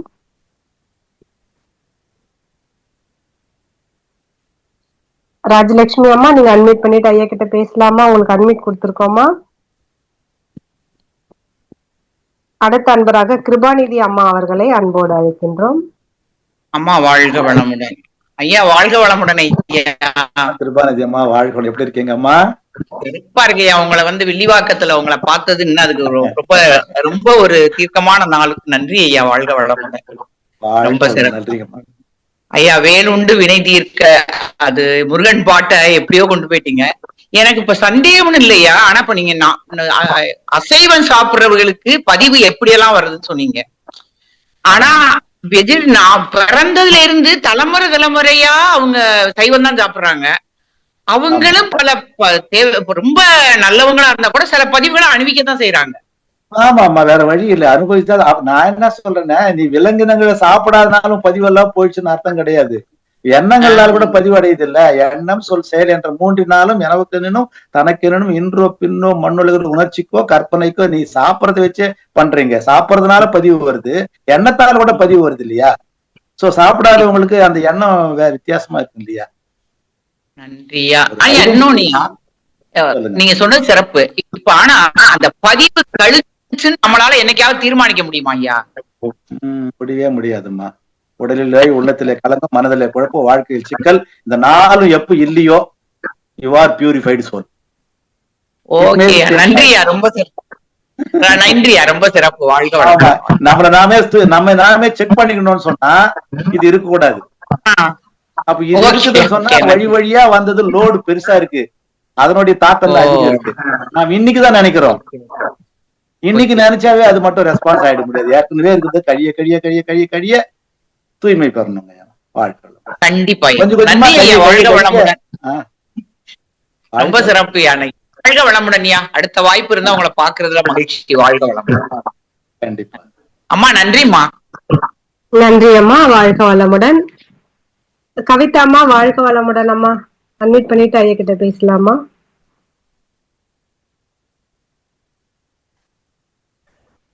கவிதாம்மா அன்மியூட் பண்ணுங்க. பண்ணிருக்கேங்க ஐயா. அவங்களும் மைக்கை டச் பண்ணிட்டு பேசணும். அடுத்த அன்பராக அருள்நிதி இந்திராணி அம்மா அவர்களை அன்போடு அழைக்கின்றோம். நன்றி அம்மா, வாழ்க வளமுடன். ஐயா வாழ்க வளமுடன். அம்மா வாழ்க வளமுடன் அம்மா.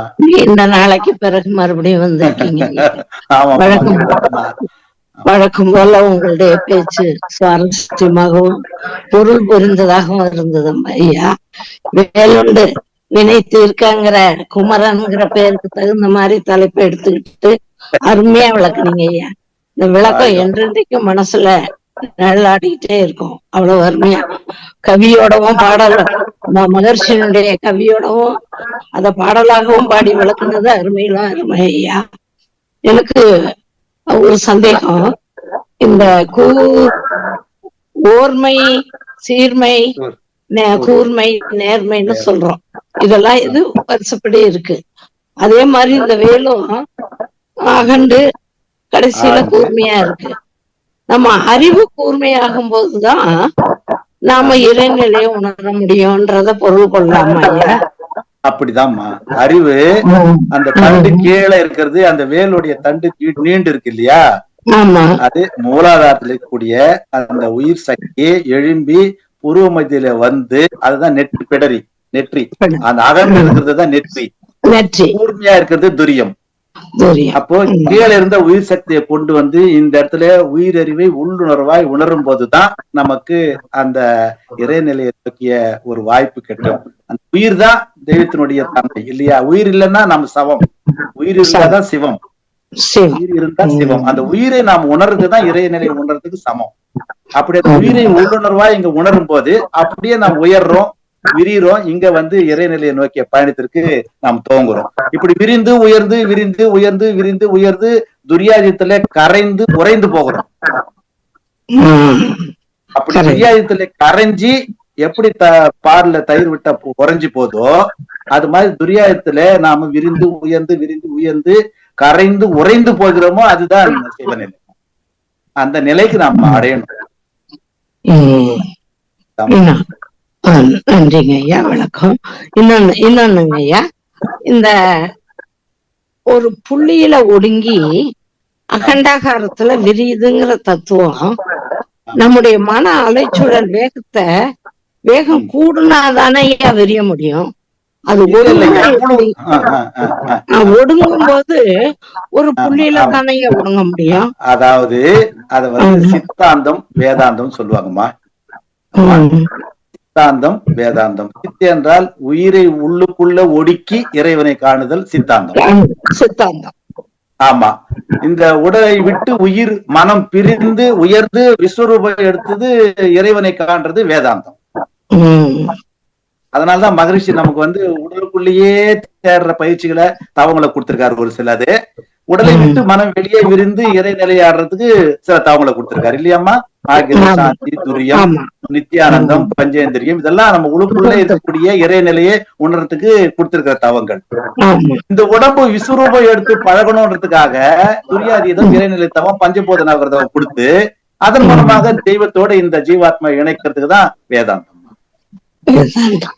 இப்படி விரிந்தும் குறுகியும் நாம் உள்ளுக்குள்ளேயே தேடலாம். விரிந்தும் தேடக்கூடிய தகைமை நமக்கு மனதுக்கு உண்டு. அதுதான் நமக்கு மகரிஷி நமக்கு பயிற்சிகளா கொடுத்திருக்காரு. அப்ப மன அலைச்சூழல் குறையும், மன வேகம் குறையாது, ஃப்ரீக்வன்சி குறைஞ்சிரும், அலை குறைஞ்சிரும். இங்கிருந்து நாம அமெரிக்காவை நினைக்கலாம், தாஜ்மஹால் நினைக்கலாம், தஞ்சாவூர் பெரிய கோயில் நினைக்கலாம், ஆடு மாடுக்கெல்லாம் மனம் இருக்கு, ஆனா அதுக்கு விரியாது. அதுதான் விரிந்து இயங்கணும். விரிந்து இயங்கும் போது சுழல் அலை குறைவாதான் இருக்கும். விரிந்து இயங்கும் போது ஆட்டோமேட்டிக்கா சுழல் குறைந்து ஆல்பா வேவ்ஸ் வந்துடும், டெல்டா வேவ்ஸ் வந்துடும். அப்போ வரும்போது மனம் நிர்சலனமான நிலை இருக்கும். எப்படி கரையோரம் உயர்ந்த கரை அலைகளாக இருக்கிறது, கடலுக்கு நடுவுல நாம் போகும்போது அங்க அலையே இருக்காது. எப்படி ஒரு ஏரி தண்ணி மாதிரி இருக்கும் அலை அலையா. ரொம்ப சரி, நல்ல விளக்கம் ஐயா. இன்னும் ஒரே ஒரு கேள்வி ஐயா. மௌனத்தை பத்தி சொன்னீங்க. அந்த மௌனம் நிச்சலனமா இருக்கணும், எதுவும் வேலை செய்யக்கூடாது, காமியங்கள் புலன்களை உபயோகிக்க கூடாது. ஓகேங்க ஐயா. ஆமா, நீங்க இந்த ஆழியார்ல மன்றங்கள்ல அறக்கட்டளையில எல்லாம் மௌனம் இல்ல அப்படின்ட்டீங்க. அப்ப நாம என்ன பண்ணலாம்னா தவம் பண்ணலாம். தவம் பண்ணும்போது எண்ணம் வந்துதான் ஆகுது. தவம் பண்ணிட்டு நிர்சலமா அமைதியான பிறகு அந்த ஜீவாத்மாவோட நம்ம ஒன்றை செய்யணும். இது ஒரு நாள்ல மௌனம் நடக்கும் போது நடக்கிற விஷயம் கிடையாது. கல்லூர அதாவது வர்ற இதாகணும். இப்பதான் நினைக்கிறோமே, ஏற்கனவே நினைப்பு இருக்கு இல்லையா நிறைய. இப்பதான் நினைக்கிறோம் ஜீவாத்மா நிலையை அடையணும். ஏன்னா எல்லாத்தையும் ஆண்டு அனுபவிச்சிட்ட பிறகு நம்ம கேட்கிறோம். ஏன்னா ஏற்கனவே பெற்றதெல்லாம் இருக்குல்ல. 5 கத்திரிக்காய் இருக்குது ஒரு தட்டுல, அந்த பக்கம் 1 கிலோ பட்டு இருக்கு. இது மட்டத்துக்கு வரணும்னு சொன்னா இது கீழே இருக்கும்போது இன்னொரு கத்திரிக்காய் வைக்கும் போதுதான் ஒரே லெவலா வருது, 1 கிலோ வருது. ஏற்கனவே இருந்த 5 கத்திரிக்காவும் பொறுப்பு இருக்குதா இல்லையா? கடைசியில நீ இந்த ஒரு கத்திரிக்காய் தான் ரெஸ்பான்ஸ் நாம் நினைக்க கூடாது. ஏற்கனவே இருக்குது, அதனுடைய தாக்கம் அதிகமா இருக்குது, தீய வினையா இருக்கு. அப்ப அது நாம நல்லது செய்ய செய்ய செய்ய செய்ய செய்ய ஆட்டோமேட்டிக்கா அது தூய்மை அடையும். தூய்மை அடையிற வரல நாம நல்லது செஞ்சுதான் ஆகணும். வேற வழியில அது கணிக்க முடியாது, நமக்கு தெரியாது. ஏன்னா ஒரு பிறவிலேயே நான் மனுஷனா வரல, இனியும் பேதப்பட்ட பிறவிகள் நான் உத்தி எடுத்து வந்திருக்கணும். கொஞ்சம் கொஞ்சமா நம்மளுடைய வாழும் காலத்துல இந்த உயிர் உள்ளதை உணர்ந்து அல்லதை தவிர்த்து நல்லதை செய்யணும். வாழும் காலத்துல அந்த 120 வருடங்கள் வாழக்கூடிய வாழ்க்கையில கடவுள்னா யாரு, எனக்குள்ளாக இருக்கிறார், பார்க்க எல்லாவற்றிலையும் இறைவன் இருக்கிறான். யாருக்கு துன்பம் செய்தாலும் கடவுளுக்கு செய்யக்கூடிய துன்பம் என்ற ஒரு நிலையோடு வாழ்ந்துடணும். இன்பமாக இருந்தா சரி, துன்பமா இருந்தா சரி, ரொம்ப ரொம்ப அவஸ்தைப்படுற நோய் நொடியா இருந்தாலும் சரி, எனக்கு ஏன் இப்படி கொடுத்துட்டாருன்னு சொல்லாம, எனக்கு இந்த பிறவிலேயே வந்துருச்சுப்பா, என் பிள்ளைகளுக்கு மூலமா அதையும் நான் தான் அனுபவிக்கணும் அப்படின்ற உணர்வோடு இருந்துட்டோம் சொன்னா பிரச்சனை இல்லை. உனக்கு நீ இந்த பிறவில அனுபவிக்கலன்னா உன் பிள்ளை வாயிலாக இன்னொரு அனுபவிச்சுதான் ஆகணும். ஆமா, அதுதான் பாவி என்னை மறுபடியும் பிறக்க விடாதே, செய்த பாவங்கள் தீரும் முன்னே இறக்க விடாது.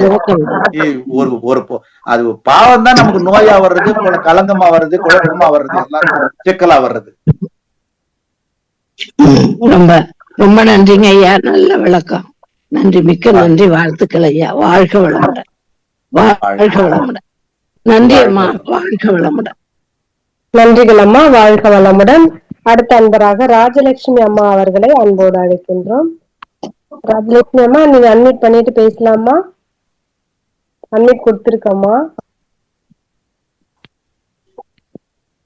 வாழ்க வளமுடன். கவிதாமா, வாழ்க வளமுடன்மா, நீங்க அன்மியூட் பண்ணிட்டு பேசலாமா? கவிதாமா,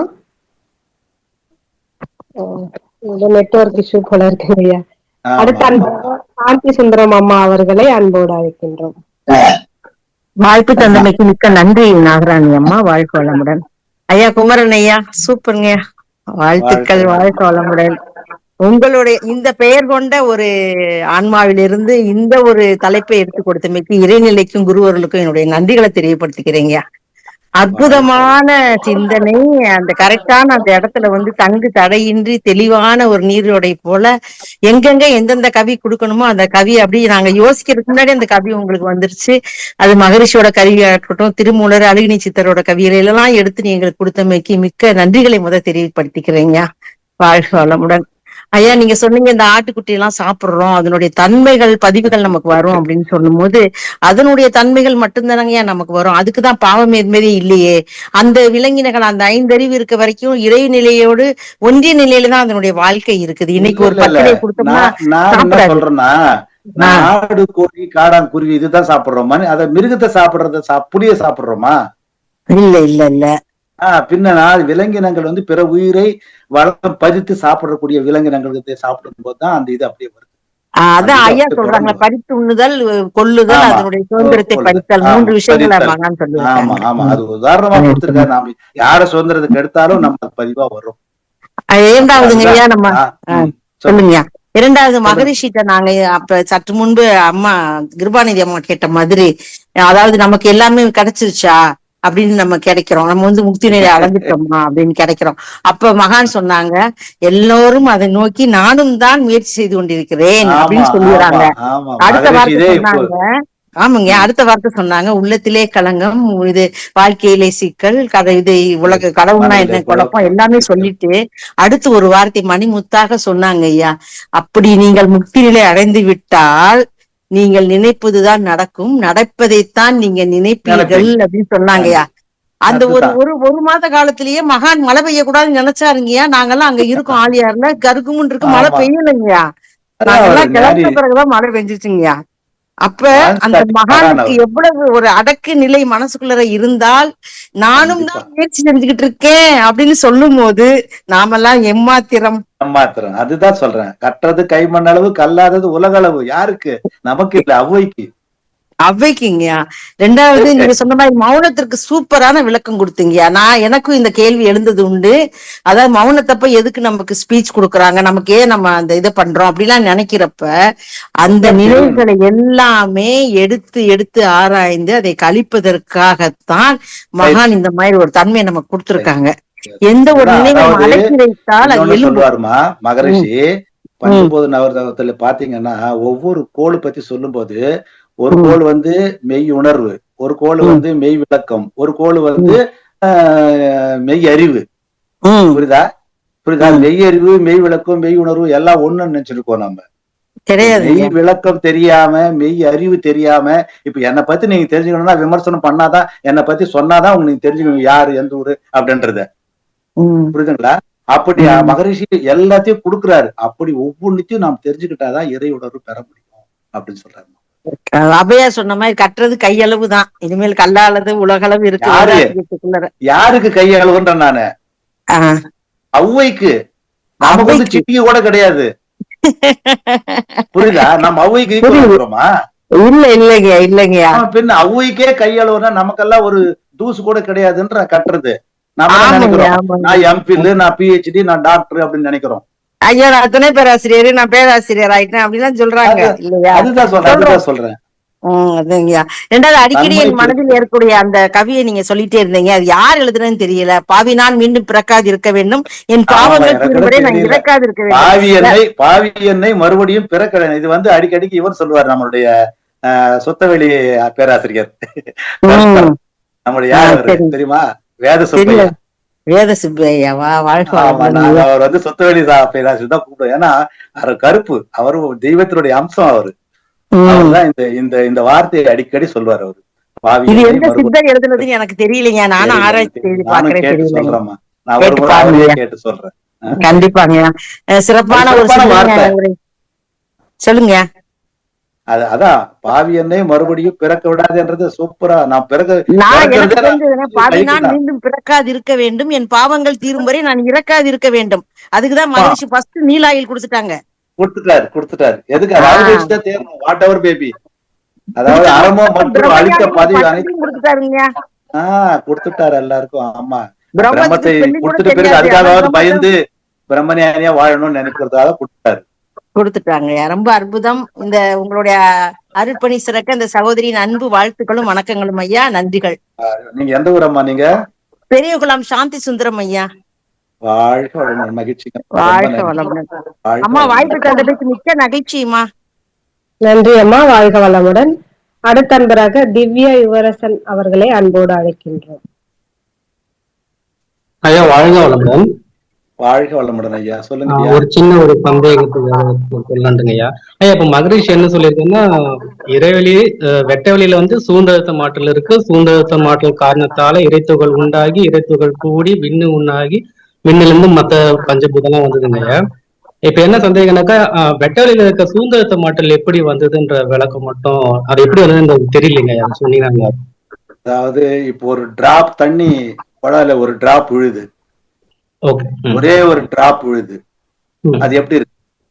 அது இழுப்பு சக்தியா இருக்குங்க ஐயா, தள்ளும் சக்தியா இருக்காது. Due to the self compressive surrounding ஃபோர்ஸ்னாலதான் அது கோள வடிவமா வருது. இறை துகள்கள் அப்படிதான் இருக்கும். இறைநிலையின் சூழ்ந்தெழுத்து மாற்றலே அதனுடைய இயல்பு. அந்த சூழ்ந்தெழுத்து மாற்றல் எதுல இருந்து வந்தது, அதோட மூலம் என்னன்றது அதுலதான் அதுதாங்க ஐயா பக்தி மார்க்கத்துல நிர்குணாயான்னு சொல்லுவாங்க, குணாத்மனேன்னு சொல்லுவாங்க. புரியுதுங்களா? நிர்குணாயன்னா எந்த குணமும் மற்றவர், ஆதி அனாதி எதுவுமே கிடையாது, அப்புறம் கிடையாது, ஒண்ணும் கிடையாதுன்னு சொல்லுவாங்க. அதே குணாத்மனேன்னு சொல்லும்போது எல்லாமே நீதான், உனக்குள்ளே அது அடங்கி இருந்தது, அப்பதான் எழுச்சி பெறுது. அது வந்து ஈஸ்வரா பிரகிருதி ஈஸ்வரான்னு சொல்லுவாங்க. அது பிரகிருதின்னு சொன்னா இன்னும் சுத்தவெளிக்கு முன்னாடி இருந்ததுதான் ஈஸ்வரா. அப்ப ஈஸ்வரான்றதுதான் பியூரிஃபைடு டிவைன். அது ஒண்ணுமே அதுல இருந்து எதுவுமே உற்பத்தி ஆகாத நிலை. உற்பத்தி ஆன பிறகு அது பேர் பிரகிருதி. அந்த பிரகிருதியில தான் சக்தி சிவம் எல்லாமே வர்றது. அதுதான் அழகா சொல்லுவாங்க. இப்போ 2 பேர் நின்றுந்தா 2 பேருக்கு இடையில கேப் இருக்கு இல்லையா, அது என்னன்னு சொல்றோம், இடைவெளின்றோம் இல்லையா. வெளி எங்கும் இருக்குது, சொத்த வெளி இங்கும் இருக்குது, எங்கும் இருக்குது. அப்ப சுத்த வெளி இருந்து எது? வெளியோட சூழ்நிலை மாற்றல இருக்குங்களா, அந்த அழுத்தம் எங்க இருந்து வந்தது அப்படின்றதுதான் அதுக்குள்ளாகதான் இருந்தது ஐயா. இறைநிலைக்குள்ளாகவே அழுத்தம் இருந்திருக்கு. அது இல்லைன்னா எப்படி வரும்? அதுதான். அதாவது கிருஷ்ணர் சொல்லுவாரு, இங்கிருந்து எந்த ஒன்றும் இங்கிருந்தே கொடுக்கப்பட்டது சொல்றாரா இல்லையா பக்தி மார்க்கத்துல, பாரதத்துல. இங்கிருந்தே எல்லாமே கொடுக்கப்பட்டது. எல்லா மன்னனும் நானே, மக்களும் நானே, மரம் செடி கொடிகளும் நானே, சொன்னவன் கண்ணன், செய்பவன் கண்ணன், எல்லாமே அவன் தான். எல்லாமே மூலமா இருக்கு. ஆமா, சொத்து வெளியிலேயே இது இந்த இயக்கம் இருந்தாலும் எழுபடாது. அதான் சொல்லுவாரு. இந்த இதால கருத்தரங்கெல்லாம் இப்ப விஞ்ஞான யுகத்துல பேச போறாங்க இல்லையா, அதை கேளுங்க, இன்னும் நிறைய வரும். 20, 21, 22 ஆழியார்ல நீங்க பணம் 1500 ரூபாய் பே பண்ணீங்கன்னா அந்த 3 நாள் லைவா நீங்க கேட்கலாம். ஏற்படும் அந்த இறை துகள்களை பத்தி, சொத்துவேலியினுடைய குணாதிசயங்களை பத்தி எல்லாமே அவங்க பேச போறாங்க. விஞ்ஞானிகளும் மெய்ஞானிகளும் அப்படியே ஒரு கான்வர்சேஷன் மாதிரி பேச போறாங்க. அதனால நீங்க போறதுக்கு 2000 கட்டி போக முடியாது, ஏன்னா ஆல்ரெடி எல்லாம் புக்குடு. நீங்க 1500 பே பண்ணீங்க சொன்னா, QR கோட்ல அனுப்பிச்சீங்கன்னு சொன்னா, you can see the 3 days real programme லைவா பார்க்கலாம். அது மட்டும் இல்ல, இந்த மாசம் ஃபுல்லா 20ல இருந்து ஆரம்பிச்சு அடுத்த மாசம் மார்ச் 20 வரணும், நீங்க எப்ப வேணா அப்ப பாத்துக்கலாம். வாய்ப்பு இருக்கிறவங்க அதுல பே பண்ணி நீங்க அந்த லைவா பாக்கலாம் ஐயா. நன்றிங்க. நன்றிங்க ஐயா, வாழ்க வளமுடன். கவிதாமா, உங்களுக்கு மறுபடியும் அன்மியூட் கொடுக்குறோமா, நீங்க மைக் ஒரு வாட்ட டச் பண்ணிட்டு ஐயா கிட்ட பேசலாமா? கவிதாமா, உங்களுக்கு அன்மியூட் கொடுத்துருக்கோமா? தெரியல போல இருக்கு, எப்படி அழைக்கின்றோம். ராம் ஐயா, நீங்க அன்மியூட் பண்ணிட்டு பேசலாங்க ஐயா. ஐயா வாழ்க வளமுடன் ஐயா. வாழ்க வளமுடன், சொல்லுங்க ஐயா. ஐயா, நம்மளோட பயிற்சியில வந்து நம்ம காயகல்பம் பண்ணி வந்து நம்ம பாலுணர்வு வந்து கட்டுப்படுத்தணும் அப்படின்ற மாதிரி சொல்றாங்க ஐயா. ஆனா சில இதுல வந்து இறைவன் அடையறதுக்கு காமம் தான் வழின்றாங்க. அது வந்து தவறானதா இல்ல அவங்களோட கருத்துனங்க? என்னது இறைவனை அடைவதற்கு காமம்? காமம்னா என்ன தெரியுமா? முதல்ல பேராசை. புரியுதுங்களா? காமம் பேராசை. குரோதம் அண்ணா சினம், லோபம் அண்ணா அதான் மோகம், லோபம் அண்ணா பற்று, மோகம் அண்ணா தான் பிறப்பால் நாடல். அது தப்பா நினைச்சிருக்கோம் நாம். புரியுதுங்களா? காமம் என்பது பிறப்பால் நாடுறது கிடையாது. புரியுதா? காமம் என்பது பேராசை, கடும் பற்று என்பதுதான் லோபம், சினம் என்பது குரோபம், பிறப்பால் உணர்ச்சி என்பது மோகம். பேராசை சிவனை அடையணுன்றதே ஒரு பேராசை தானே, இறைநிலை அடையணும்ன்றது ஒரு இது தானே. புரியுதுங்களா ஐயா நான் சொல்றது? காம குரோத லோப மோக மதம் மாச்சரியம் அப்படின்னு வடமொழியில சொல்லக்கூடிய வார்த்தைகள் தான் தமிழ்ல பேராசை, சினம், கடும் பற்று, முறையற்ற பால் கவர்ச்சி, உயர்தாழ் மனம், வஞ்சம். அப்போ காமம் என்பது பேராசை, குரோதம் என்பது சினம், கடும்பற்று என்பது லோபம், மோகம் என்பதுதான் முறையற்ற பால் கவர்ச்சி. ஒருவேளை இப்படி இருக்குங்களா? இறைவன் அடையறதுக்கு ஒரு பேராசை வேணும்ன்றதுதான். ஆமா, அதுதான் பேராசைதான். நீ ஆசைப்பட்டதானே தெய்வத்துக்கு போய் சேர முடியும். இப்போ மகரிஷி வந்து நினைச்சதே பெரிய பேராசை தானேங்க ஐயா, உலக அமைதி அடையணும் அப்படின்ற ஆசை அவருக்கு இன்னும் நிறைவேறாத ஆசை இருக்கு இல்லையா? ஒரு சமுதாய முன்னேற்றத்துக்கு உதவக்கூடிய ஆசை, மதிக்கப்பட வேண்டிய ஆசை. நம் வாழ்வின் முன்னேற்றத்துக்கு உதவக்கூடிய ஆசை மதிக்கப்பட வேண்டிய ஆசை, நம்ம அறிவு மேம்பாட்டுக்கு உதவக்கூடிய ஆசை மதிக்கப்பட வேண்டிய ஆசை. 3 சொல்லியிருக்காரு இல்லையா, மதிப்பு வேண்டிய ஆசைகளை.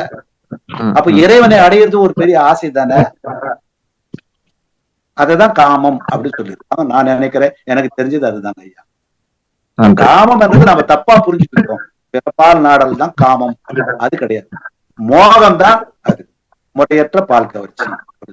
ஆனா இறைவனை அடையறதுக்கு முறையற்ற பால் கவர்ச்சி வேண்டும் அப்படின்னு யாரும் சொல்லியிருக்க மாட்டாங்க. ஓகே, வாழ்க. நன்றி ஐயா, வாழ்க வளமுடன். சிவேல் ஐயா, வாழ்க வளமுடன் ஐயா. நீங்க அன்மியூட் பண்ணிட்டு ஐயா கிட்ட பேசலாங்க ஐயா. சிவேல் ஐயா. வாழ்க வளமுடன். மிக்க மகிழ்ச்சி அம்மா. வாழ்க வளமுடன் ஐயா, ரொம்ப சிறப்பா சொன்னீங்க ஐயா.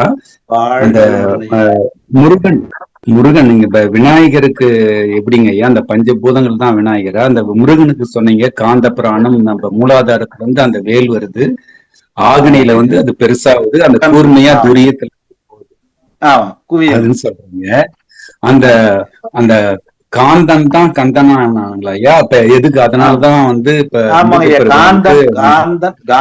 காந்தத்துக்கு வந்து அந்த அந்த அப்பனுக்கே பாடம் சொன்ன சுப்பையான்னு சொல்லுவாங்க இல்லையா. அப்ப அந்த ஓம் எனும் மந்திரத்தை இறைநிலையை பற்றி சொல்றதுக்கு அந்த காந்தத்துக்கு தான் தன்மை. காந்த நிலை அறியாமல் கடவுள் நிலை அறிவது முடியாது. காந்தத்துக்கு தான் தெரியும். அதனாலதான் காந்தம் தான் நாளடைவில் அது கந்தனா மாறி போச்சு.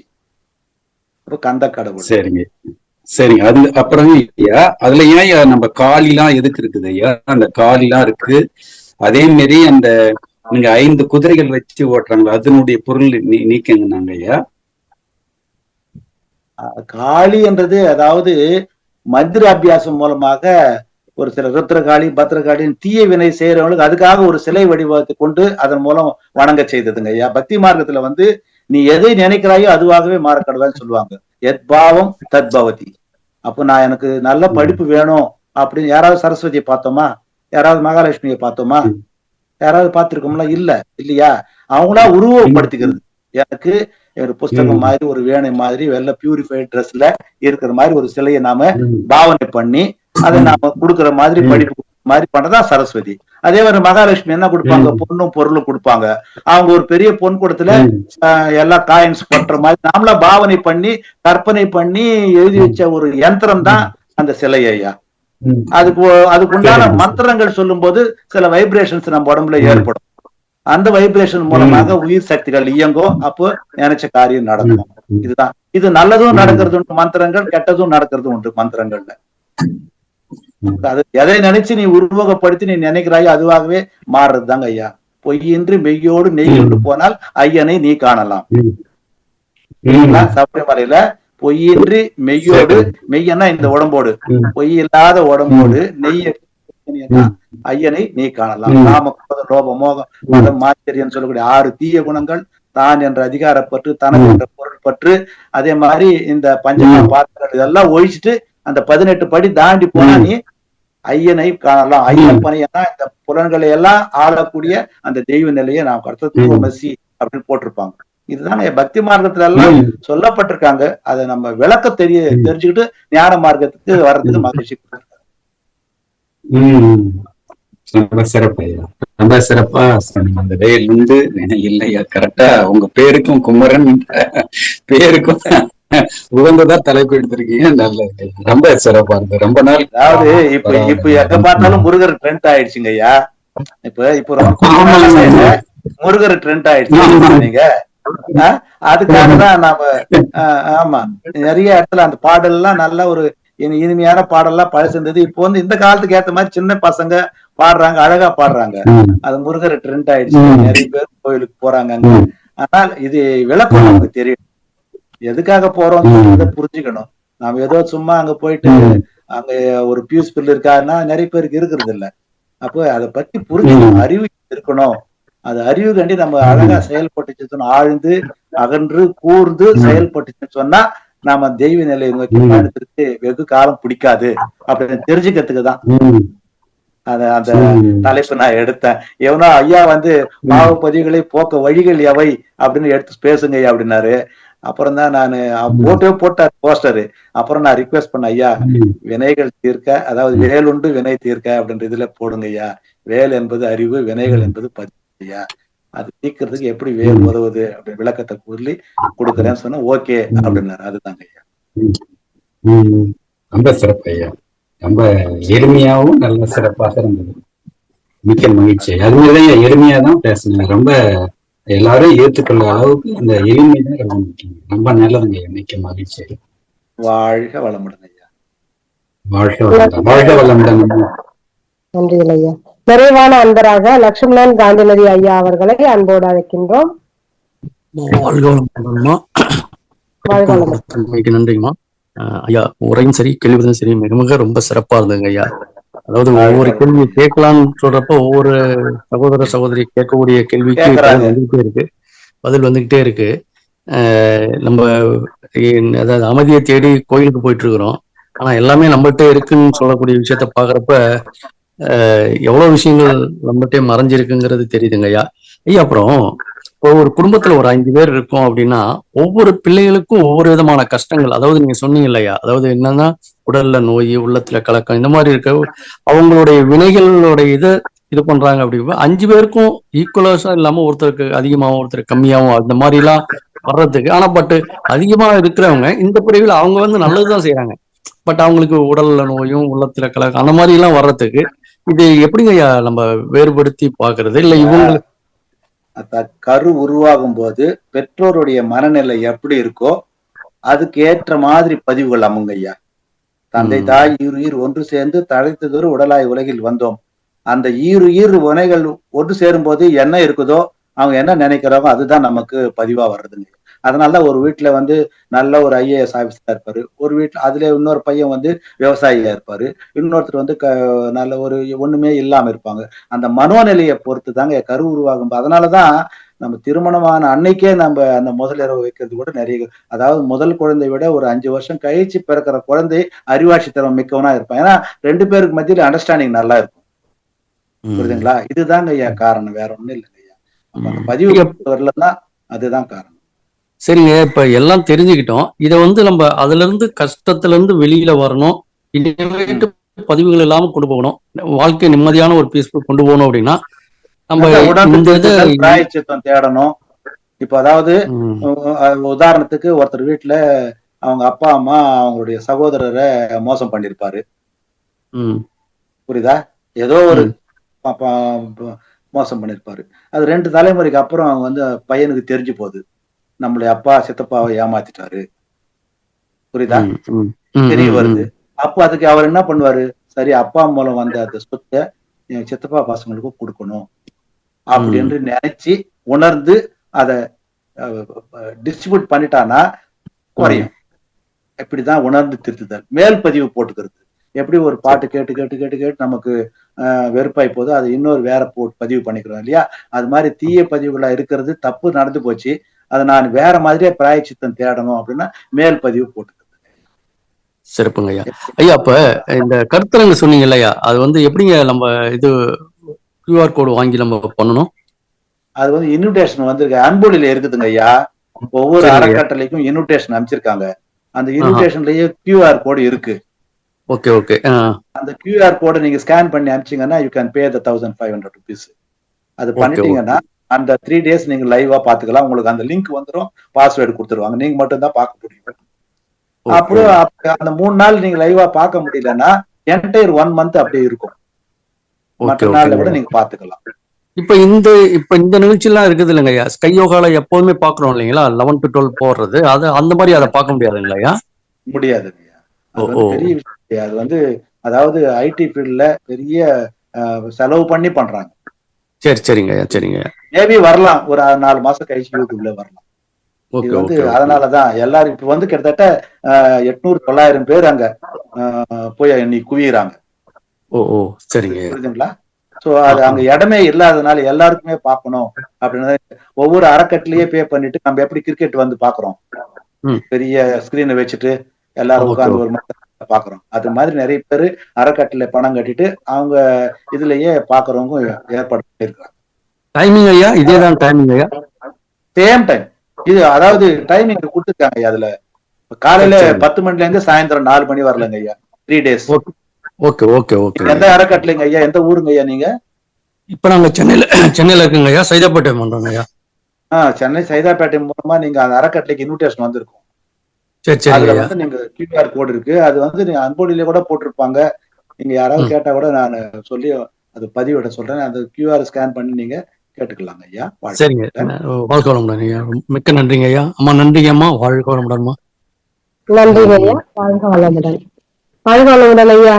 நிறைவு செஞ்சுக்கலாமா ஐயா? நிறைவு செஞ்சுக்கலாமா? வாழ்க வளமுடன். சிறப்பான முறையில இந்த நிகழ்வுகளை தொகுத்து வழங்கிய பேராசிரியர் நாகராணி புருஷோத்தமன் அம்மா அவர்கள் உடல் நலம், நீளாயுள், நிறை செல்வம், உயர் புகழ், மெஞ்ஞானம் ஓங்கி பல்லாண்டு காலம் 16 செல்வம் பெற்று பெருவாழ்வு வாழ இறையர்களும் குருவர்களும் தங்களுக்கு துணை நிற்குமாக என்று வாழ்த்தி மகிழ்ச்சியாக நிறைவு செய்கிறேன்மா. நிறைவு செய்கிறேன். நன்றி. வாழ்க வளமுடன். மிக்க நன்றி ஐயா. வாழ்க வளமுடன் ஐயா. மிக சிறப்பான ஒரு சிந்தனை உரை, மிக சிறப்பான கேள்வி பதில் நிகழ்வு. மிக்க நன்றி ஐயா. வாழ்க வளமுடன் ஐயா. எல்லாம் கருவிதாமா, குருதான் எல்லாம் வழி நடத்துறாரு. அவர் தான் பேசுறாரு, அவர் தான் பதில் கொடுக்கிறாரு. ரொம்ப சிறப்புங்க ஐயா. ரொம்ப நல்லா இருந்ததுங்க. நன்றி நன்றி. அன்பானவர்களே, கடந்த 1 மணி நேரத்திற்கும் மேலாக ஐயா அவர்கள் நல்ல பல விளக்கங்களை அளித்து நம்முடைய கேள்விகளுக்கும் சிறப்பான பதிலையும் அளித்திருக்கின்றார்கள். ஐயா அவர்களுக்கு நமது நன்றிகளை வாழ்த்தின் மூலமாக தெரிவித்து மகிழ்வோம். இணைப்பில் உள்ள அனைவரும் தவநிலைக்கு வந்து விடுமாறு அன்போடு கேட்டுக்கொள்கிறோம். மதிப்பிற்கும் மரியாதைக்கும் உரிய பேராசிரியர் அருள்நிதி குமரன் ஐயா அவர்கள் வாழ்க வளமுடன். உடல் நலம், வாழ்க வளமுடன். ஐயா அவர்களின் அன்பு குடும்பம் வாழ்க வளமுடன். ஐயா அவர்களின் அனைத்து பணிகளும் சிறப்பாக நடைபெற வாழ்க வளமுடன். நம் கடமை அறவாழ்வின் நாட்டத்தை